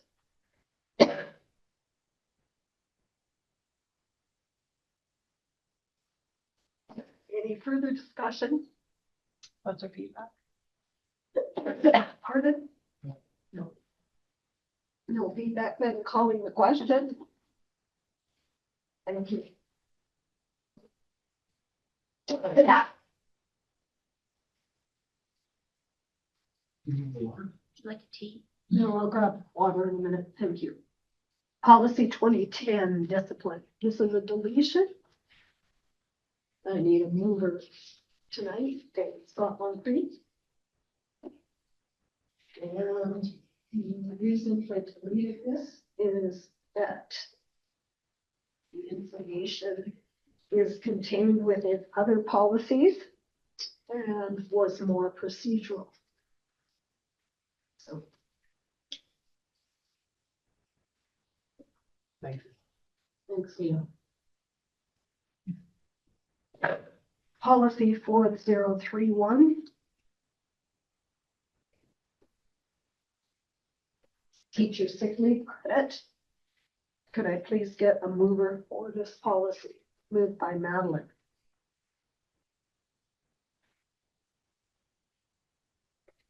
And it is a notice of motion. And we'll look forward to seeing if we have any feedback from the field. Just like wording in there. Pardon? Just some wording in that one. Yeah, just the wording. All right. Moving on to policy 4033, teachers teaching on call. Non-certified remuneration. Could I get a mover, please? Moved by Ida.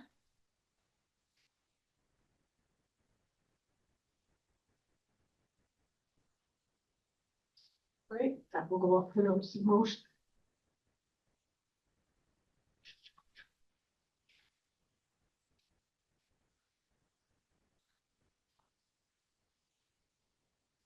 ECFTA.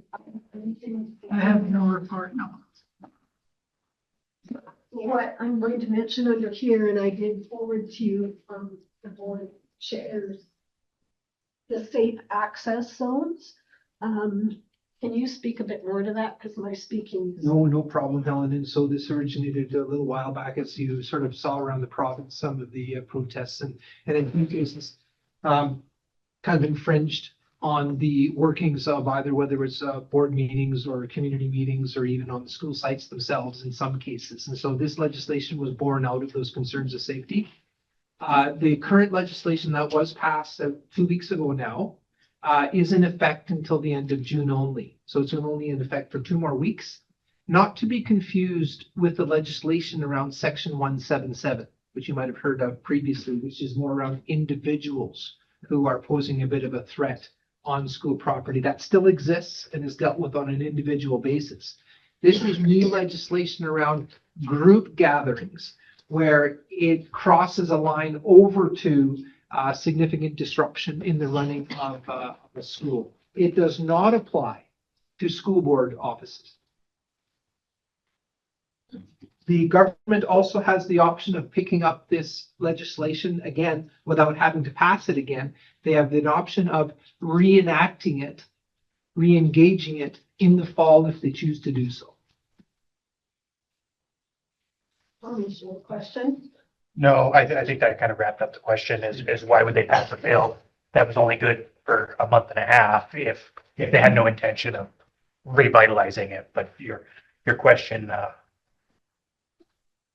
answered that. And the one thing is, it does, if a school was hosting a tournament on a weekend, then safe access zones would apply outside of the regular school hours. It goes from 8 to 6. Yeah.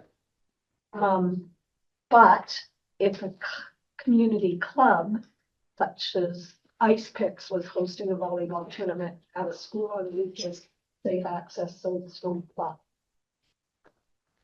So it's definitely around school related and school district. Yeah. In other words, it's intended to disrupt the right to protest, is democratic rights, but it's more about when it infringes on the running of an education program for students. And it'd be incredibly rare, but there've been a couple of instances that sort of provoke this in the first place. We have not seen it here in our district so far. And I guess, like you, Thomas, I was trying to figure out why. But Surrey has a group that is revolving during Pride Month from school site to school site to school site with, and I hadn't put that together till I started to see some of the things that were happening elsewhere.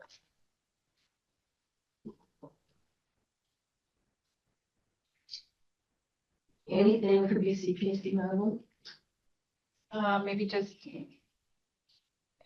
there was, because we are ramping up towards bargaining, and there was survey because they wanted input from all the different departments, and it was right in between of alternates, because only the people not in conflict were able to do the survey. So I did fill out that survey and kind of squeaked it in on just under the deadline. So And I was wondering if it was only involved those that weren't in conflict, so Yeah. it didn't give you very many people to talk to No. that day. no. So, you want a prudent committee, there's nothing to report on that at this point in time. Moving on to correspondence. We, as trustees, received an email from Rosemary Lee asking if we knew about Seamless Day, and was talking about it being the most effective solution to the shortage of school-age childcare spaces. Between Angela's presentation and Tracy's presentation, with your blessing, I'm happy to write a note back that lets her know that there are many opportunities for childcare happening within our district, and that I can use the stats from Tracy's report to show what's going on. And just needing some direction from you as to whether that's how you would like participants to go back. Madeline? I have to say, when I read the letter, I was thinking that is exactly kind of what I was getting at. There's so much out there. I don't think he's specifically talking on the seamless, because there's only one.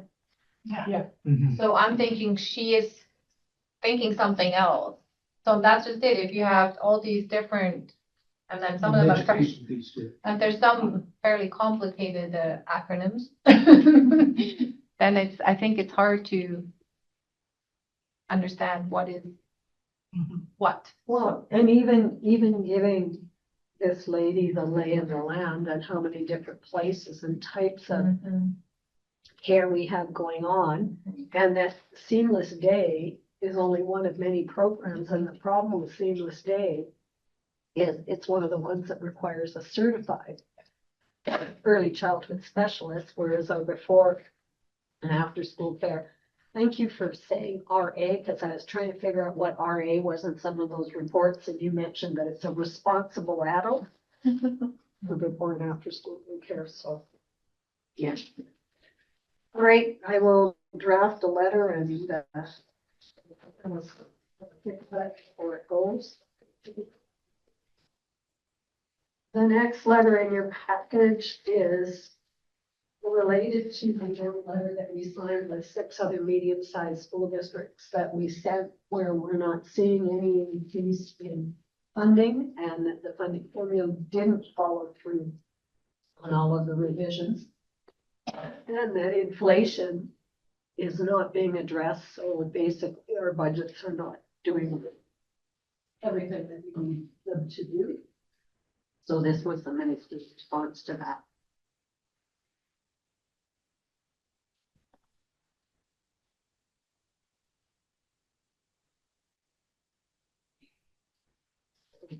That's just for your information.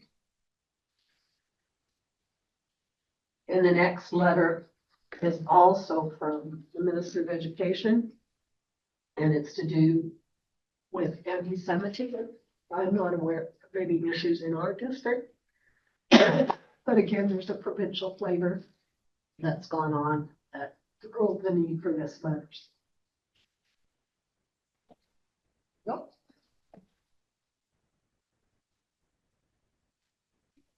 Unfinished business. Finally, in your package, you have our strategic plan. This has gone through many renditions, many edits, many different forms of feedback. Thank you for the back page and the QR code. It is here. It is ready to roll. I just thought it'd be nice to have a physical copy, For sure. just for tonight, so. Absolutely. Thanks, Steve. Other than the QR. Thank you. Thank you. Oh, yeah. Still really love this page. Thanks, Doug. Yeah. Well, Stephen only was going to let us add a quote. It didn't muck up his little gadget guy. Little guy. We could only put a quote in. Well, we put a quote in as consistent because we can't pull it in on the other page. He was very attached to those PDFs. Yeah, they show After it. that, Leah. They show up. Make sure you put Geeky in there. He's like, no, no.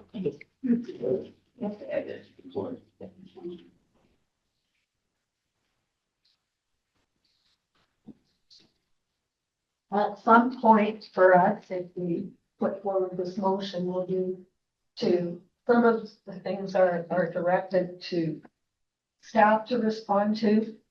We talked a little bit about who we thought it needed to go to and taking it to our schools that we are trusting reps for in the fall and making sure that it's there. So the next thing is to get it back out to the public so that we know. I have circulated to you the items that we were going to make available for the appendix. One of the things that I just picked up on the other day when I was doing some stuff was the PE teachers' professional standards is a good thing to attach as part of the appendix. So if you have any further thoughts related to that. Any other comments? Looks good. All right. Therefore, I need someone to make the motion that the Board of Education approve the attached 2024-2029 strategic plan as presented. We're going to give Bill and David mover and seconder. Bill, it was the sympathy vote for the two half arms up. So So close. One. didn't quite make it. Was so. You're not needing to leave you up, Nicole. You'll butt in or budge in, right? If you have anything else. All right. Then attached, based on lots of our conversation, is a proposed letter to Minister Singh. Oh, we need to vote. It's done in my mind. All in favor? So much blood, sweat, and tears on that, but not, I had the motion, forgot the vote. All right, on to the early childhood funding, and obviously it's the integration inquiry project. But the basic spirit is to send a letter to say we're doing all of this stuff and we don't know about funding.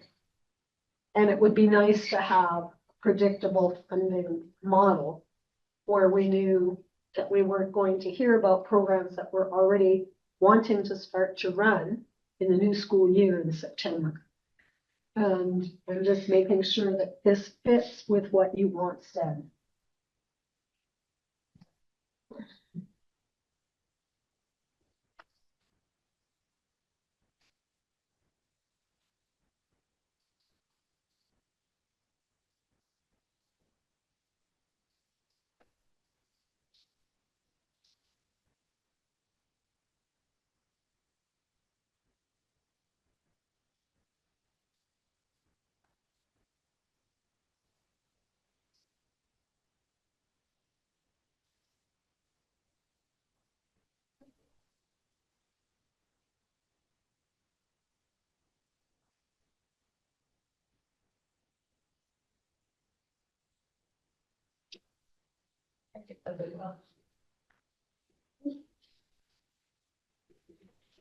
Anything else that we should be carbon copying it to? Our current MLA.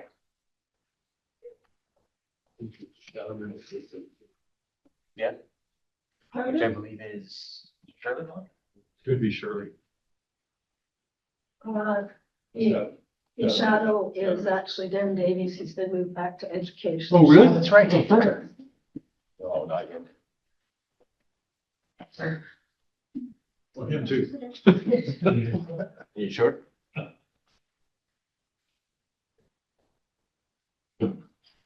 One of the things that I even wondered about would be attaching something like Tracy's report that shows all the different things and why you're asking for it, but I don't know. Thoughts on I that? can't see there being a problem with it.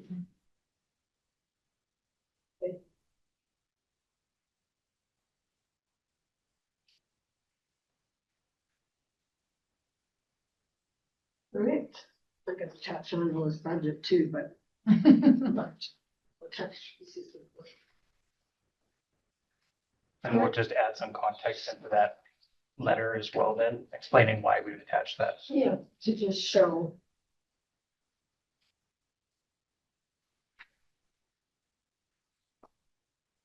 Nice for people to know that there's going to be funding in place for the jobs that they intend to do the next school year.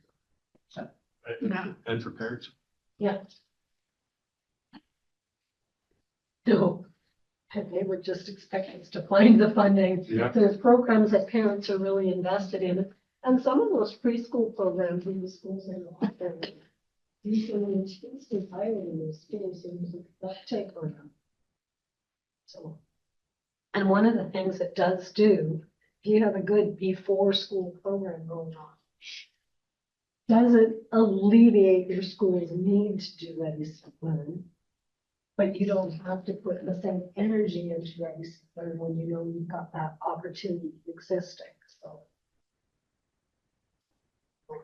When we opened Ann Roberts and put the daycare in there, we were quite concerned about having like availability with the school being right there for childcare for hospital workers. And so, I mean, who in that kind of field could we direct to? That's what we've got going on at RO, right? And at Ann Roberts, yeah. Yeah, that's what I'm saying. So who in that kind of field, like the health field or whatever, could we try to get support from? Because we're trying to, Northern Health is trying to recruit people Right, and they're not gonna come if they can't, have daycare, yeah, right, I'll think about how try to get some assist, you know, so. Yeah, okay, You know, I don't know if we go through the, like, Department of Health, or if we go to the nurses union, you know, or whatever kind of thing, but.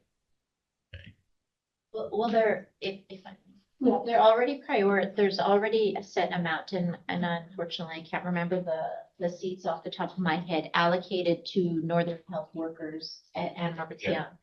Now, the RO model is designed, like they operate at an extended hours schedule to accommodate, the Northern Health employees. But again, the spaces are set. We only have those spaces available to those workers and then they go onto a waiting list. So it's the issue around recruitment for doctors and things is, yeah, it's a problem because you aren't going to come to a community where there's no childcare, but it's also within our teaching staff that we have those same concerns, Yeah, right? exactly. Yeah. So, but at the end of the day, the only solution, I think, in my opinion, is we just have to build more childcare spaces. And because we can move forward with advocating to like the Northern Health, but we still only have this amount of spaces and they're all full. We just don't want to try to, But this letter, at this point, is simply asking for the assurance of the already existing, we have. maintain what we have. This is what this particular letter is for. and one of the asks that's coming out of Northern Health is our daycare that we're offering is Monday to Friday, and many of them are on a 4-day shift cycle, and they do need care over the weekend. So even what we're offering is not doing necessarily what some of our nurses and some of our other individuals. The norm for daycare is Monday to Friday. Yeah. 12-hour daycare would be a hard pill to swallow, though. Oh, I know. I'm not saying it'd be easy. 100%. All right. Moving on to 12.3. Board of Trustees meeting for 2024-2025 schedule.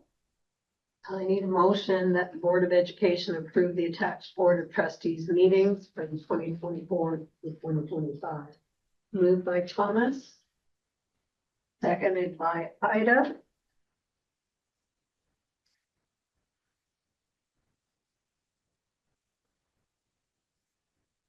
And right now we have the tentative locations listed above. If something were to happen for our committee of the whole meetings and we needed to change those, we just would have to provide some notice. And Stephen has already talked to schools about the expectation that it would go into the newsletter. Again, a reminder that we won't be able to have Zoom option for the committee of the whole now because we are moving to on-site at schools. So we need to make the effort to be there in person. It was moved by Thomas, seconded by Ida. Is there any further discussion before I call the question? Shouldn't all our schools have that capability? Not, depends on where they put us in the school. And they don't all have Zoom. Because the school district is operating more on Microsoft Teams now. Yeah, they don't have Zoom cameras, they don't have a Zoom, like I have to use my laptop or Yeah. something, and there's no sound, there's like, the whole setup Okay. Yeah. is problematic, yeah. Right. Calling the question, then all in favor. I remember the question. Thank you.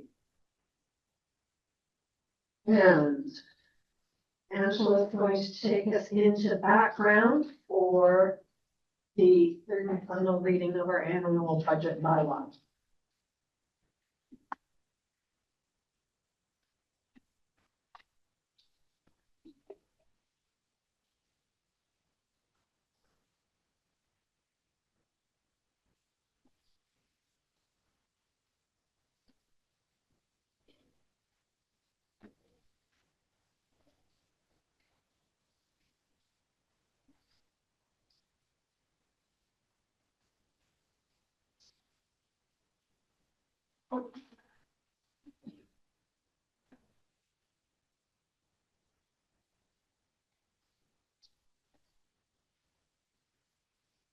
All three of the employees signed up for this year.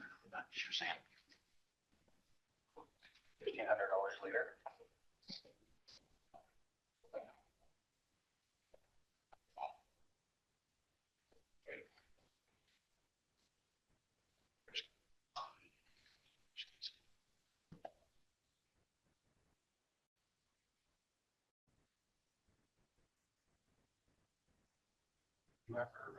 Have you ever tried the fake ice stuff? So I've got these pads, they're like fake ice.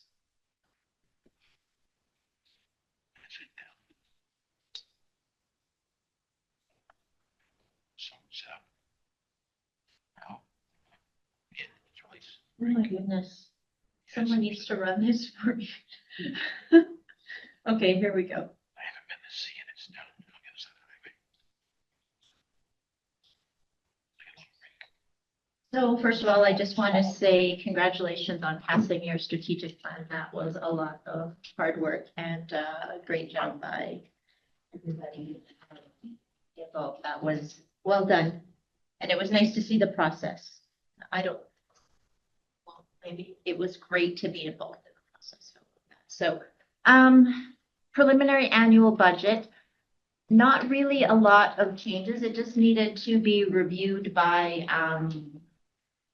the Ministry of Education. So she gave it back. There was just some updates in the special purpose funds. And then after, as you have time to sit with it, you remember, oh, I forgot this or I forgot that. So there is minimal adjustments. So I don't know if you want to go through the whole presentation like we did last time, or do you just want to see the highlights where the changes are? What is the appetite of the board? I'm happy either way. Highlights? You don't find it riveting? You said you had 300.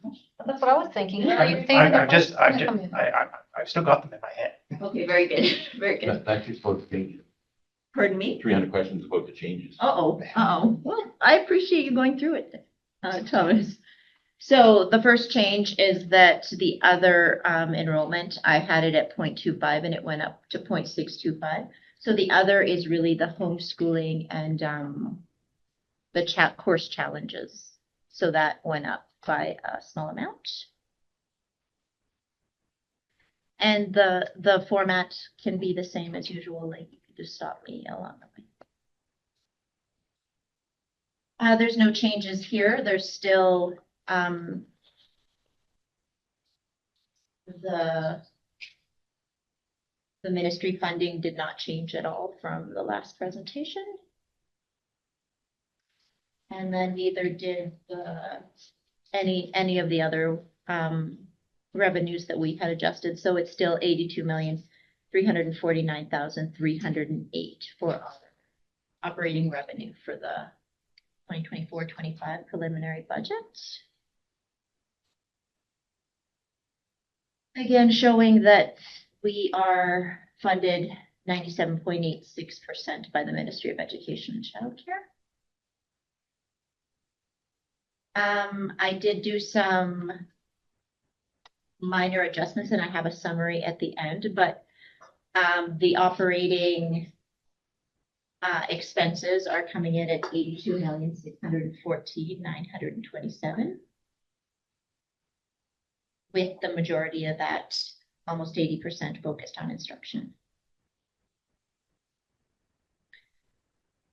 And again, just paying attention to the salaries and benefit percentage, 87.1% of our operating budget goes to wages, 12.9 goes to services and supplies.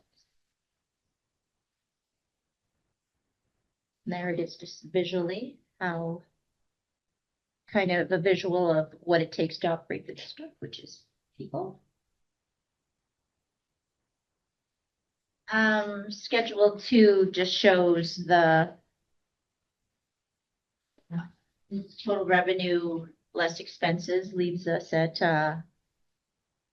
deficit of 265,000, but in the spending, we've put in expenses of 1.145, 619 million out of surplus to fund different programs within the district. We have 400,000 going towards math and literacy initiatives, about 220,000 to succession planning.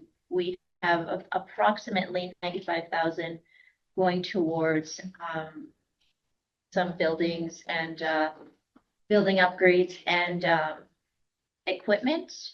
We had to put the exempt staffing increases in here because we haven't received that amount even at this point for what we're getting from the Ministry for Funding. So we are advised to take it out of surplus. And then just 150,000 that we put in as phase 3 for the learning support model, which just goes directly to the schools. So should we get the exempt staff salary? As you Should- said, yeah, should we get it? should we get it? We will get it, we just don't know what the number is. So once we have the number, could that 1,145,000 then change? It could adjust, but we don't even have an idea what it could be. So the one could go up, but then we could also make adjustments within the regular budget to accommodate for anything higher or lower than that. It'll just give money back to the operating. I think what some districts found is, although the ministry said they were funding exempt staff increases, how they calculated what they were funding, there was still top-ups needed from some districts, that a top-up was way better than coming up with the whole amount. Last year was the first year they gave any funding towards exempt increases, so if, hopefully we can close to what I have, otherwise we'll have to figure it out. So balancing the budget is with an anticipated 1.145 million from surplus. In here, there was just some adjustments, so just with communicating with the ministry, and I'm going to go with what the ministry says, even though I feel very confident that we will be getting these special purpose funds because we have letters indicating that, but I had to take out the BCT transportation and also the $175,000 for early learning. But again, I feel very confident that it's just timing of when we'll see them. Like, we're currently negotiating the BCT transportation, so I hope that it's going to come forward. Otherwise, we will have to figure it out. But again, we're just in the process of getting it done. So, so now we have 12,860,469 in special purpose funds.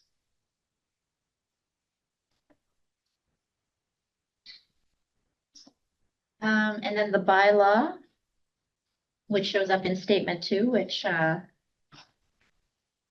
comes in at 102,387,755, is made up of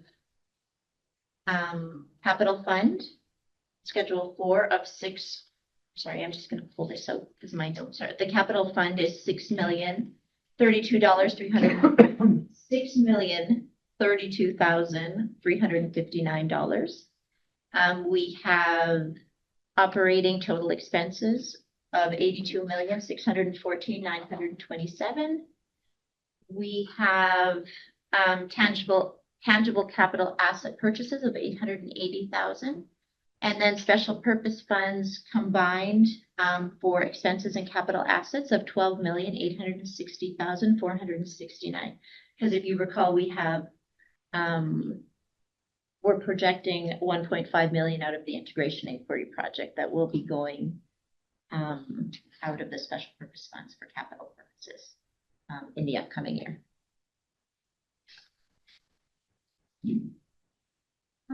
The adjustments, I didn't change anything in this, just kind of the highlights, 3% increase for all wages across the board.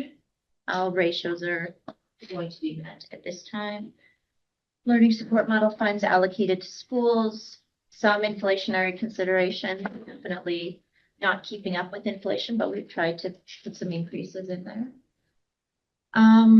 Upgrading of technology, and then the surplus allocation that we still cover.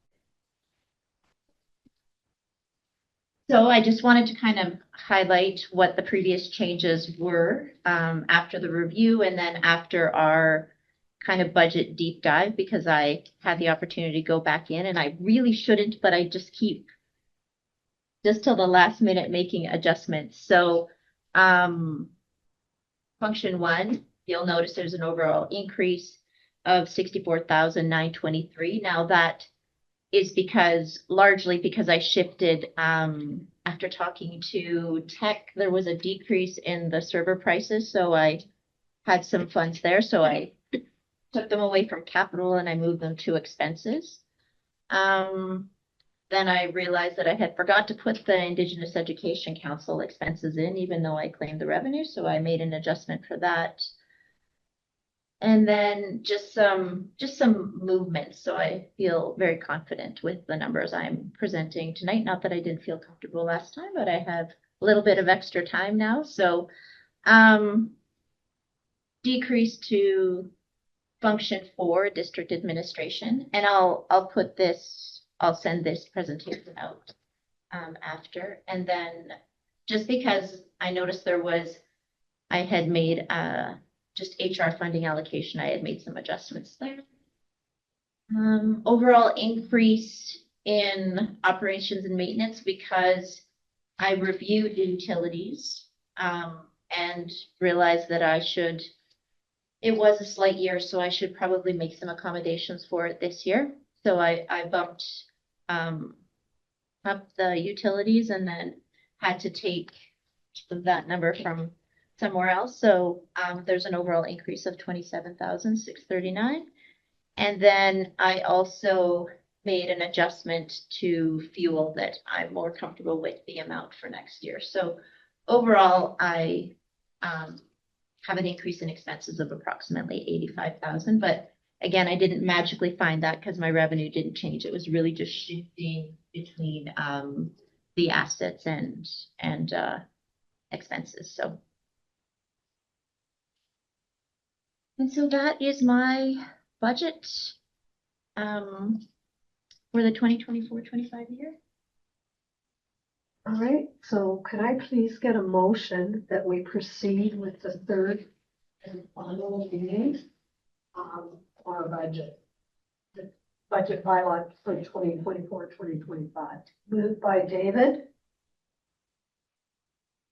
Seconded by Bill. And I'm sure at this point you'll all be very relieved to know that Madeline is going to do reading. No questions?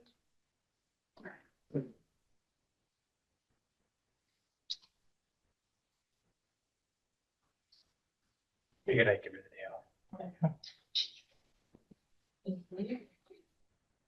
day. Annual budget bylaw.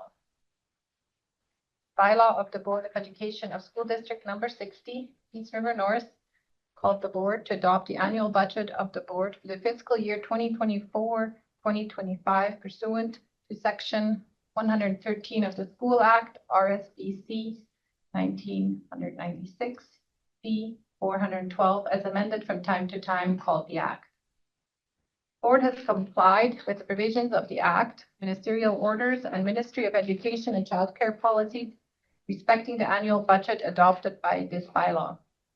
This bylaw may be cited as School District Number 60, Peace River North Annual Budget Bylaw for fiscal year 2024-2025. The attached Statement 2 showing the estimated revenue and expense for the 2024-2025 fiscal year and the total budget bylaw amount of $102,387,755 for the 2024-2025 fiscal year was prepared in accordance with the Act. Statement 2, 4, and Schedules 2 to 4 are adopted as the annual budget of the board for the fiscal year 2024-2025. Read a third time, 17th day of June, 2024. Thank you very much. Now what I need is a motion that the Board of Education adopt the budget bylaw for 2024-2025. Moved by Ida, seconded by Bill. Any further discussion? Calling the question then, all in favor? Thank you for your hard work on that. All right.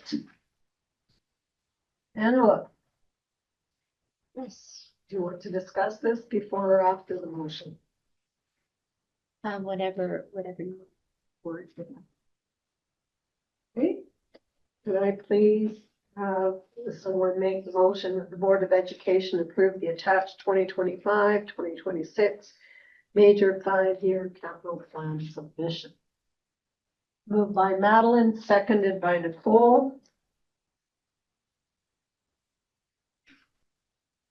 I do know you're there. Discussion.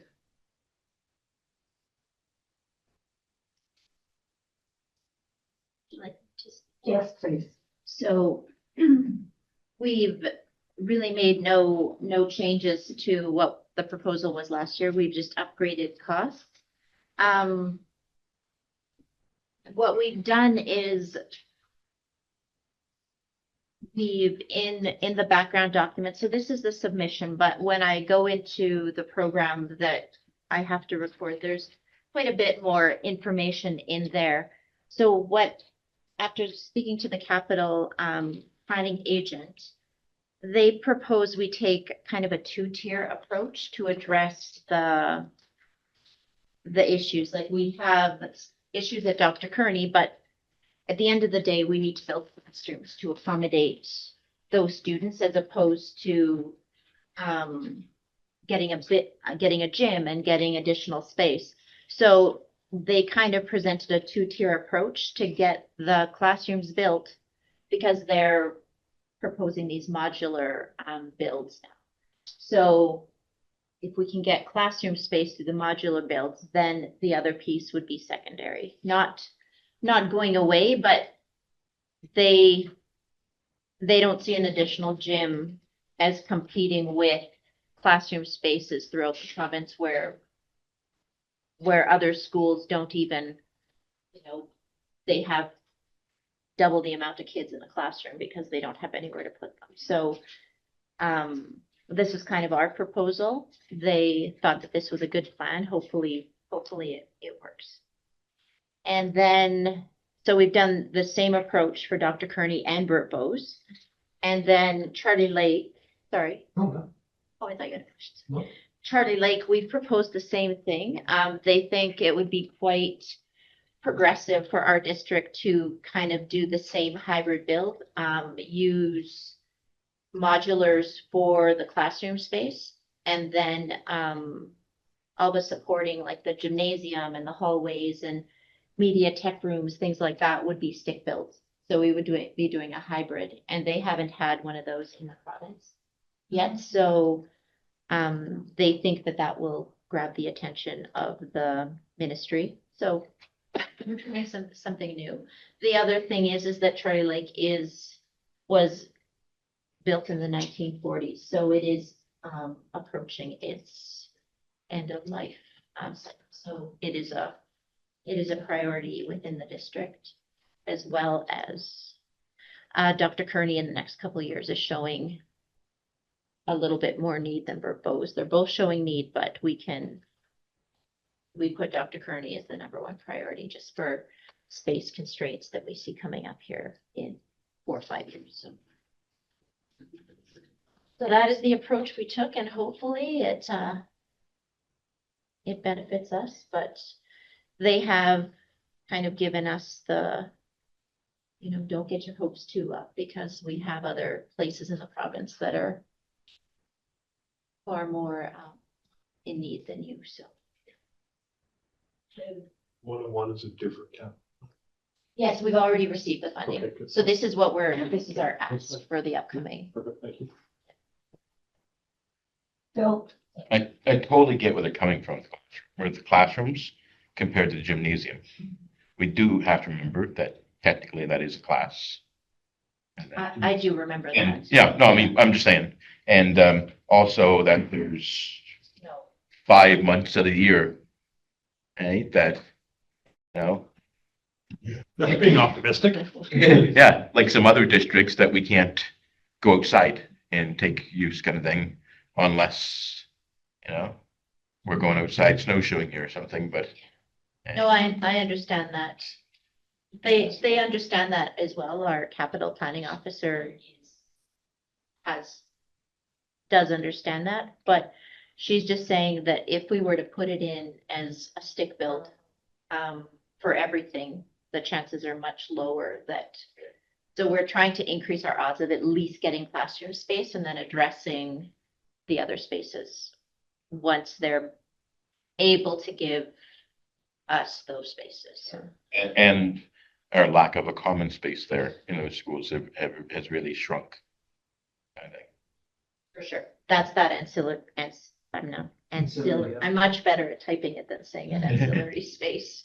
That's those common areas, the media tech rooms, the places for kids to gather and just have a spot that you could just chill and have your lunch and things. Awesome. Thank you. and Leah, I will ask that you put this on the PowerPoint for us, please. I'm remembering to ask right now. Any further discussion?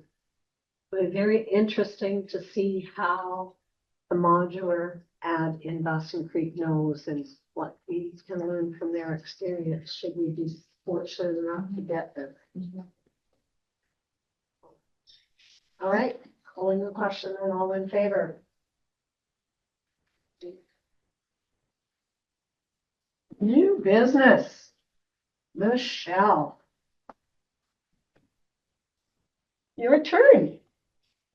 All right, thank you. So I've had a lot of laughs in the last couple months. And this is my last board meeting as the president.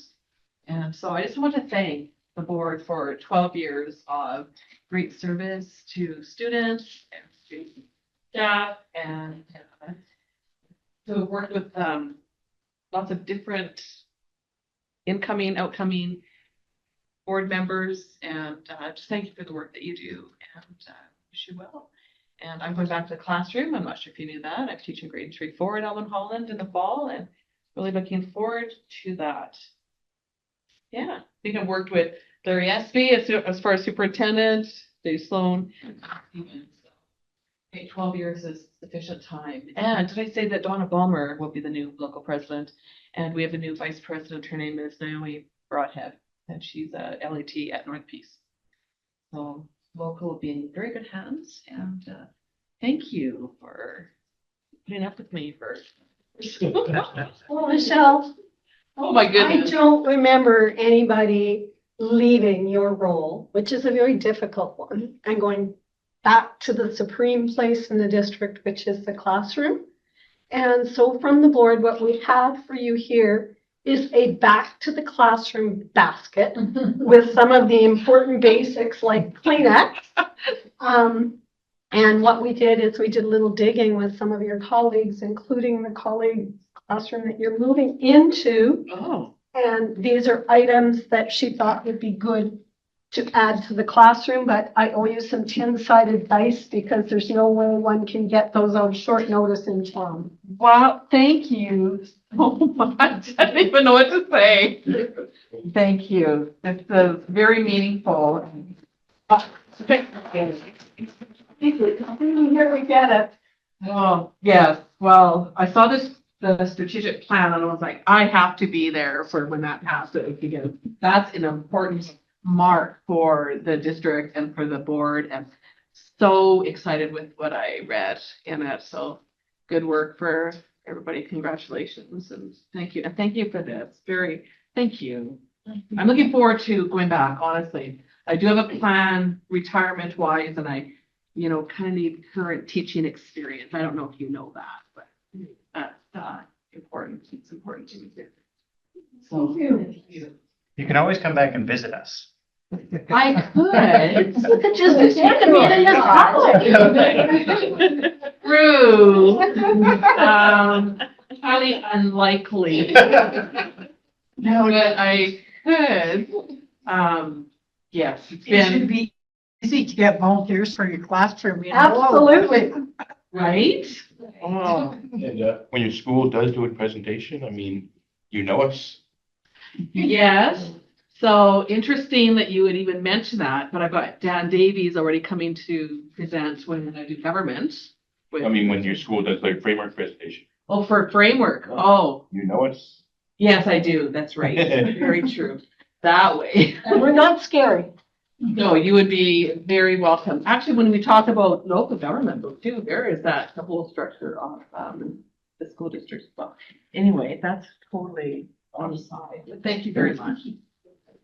We don't have anybody here tonight from the CUPE or District Parent Advisory Council. We are very fortunate to have some press with us tonight, and we'll answer any questions that you have. And if we can't answer them, we'll get them for you. I know. Okay, Thank you. all right. Um, Yes. Who are you with? I'm independent, the Bolton typewriter. Okay. Yeah. I've heard of it, yeah. Yes, thank Haven't you. seen you before, so. I've been here a couple times. City council always seems to clash with the start of your meeting, so. No problem. All right, could I please have a mover and a seconder to suspend the regular meeting? Moved by Bill, seconded by David. All in favor? And we have a motion that the in-camera motions be brought forward for implementation. I believe it was David and Bill on that. So calling the question, all in favor? Thank you. Now calling the question, I need a mover and seconder for adjournment. Moved by Thomas, seconded by Bill. All in favor?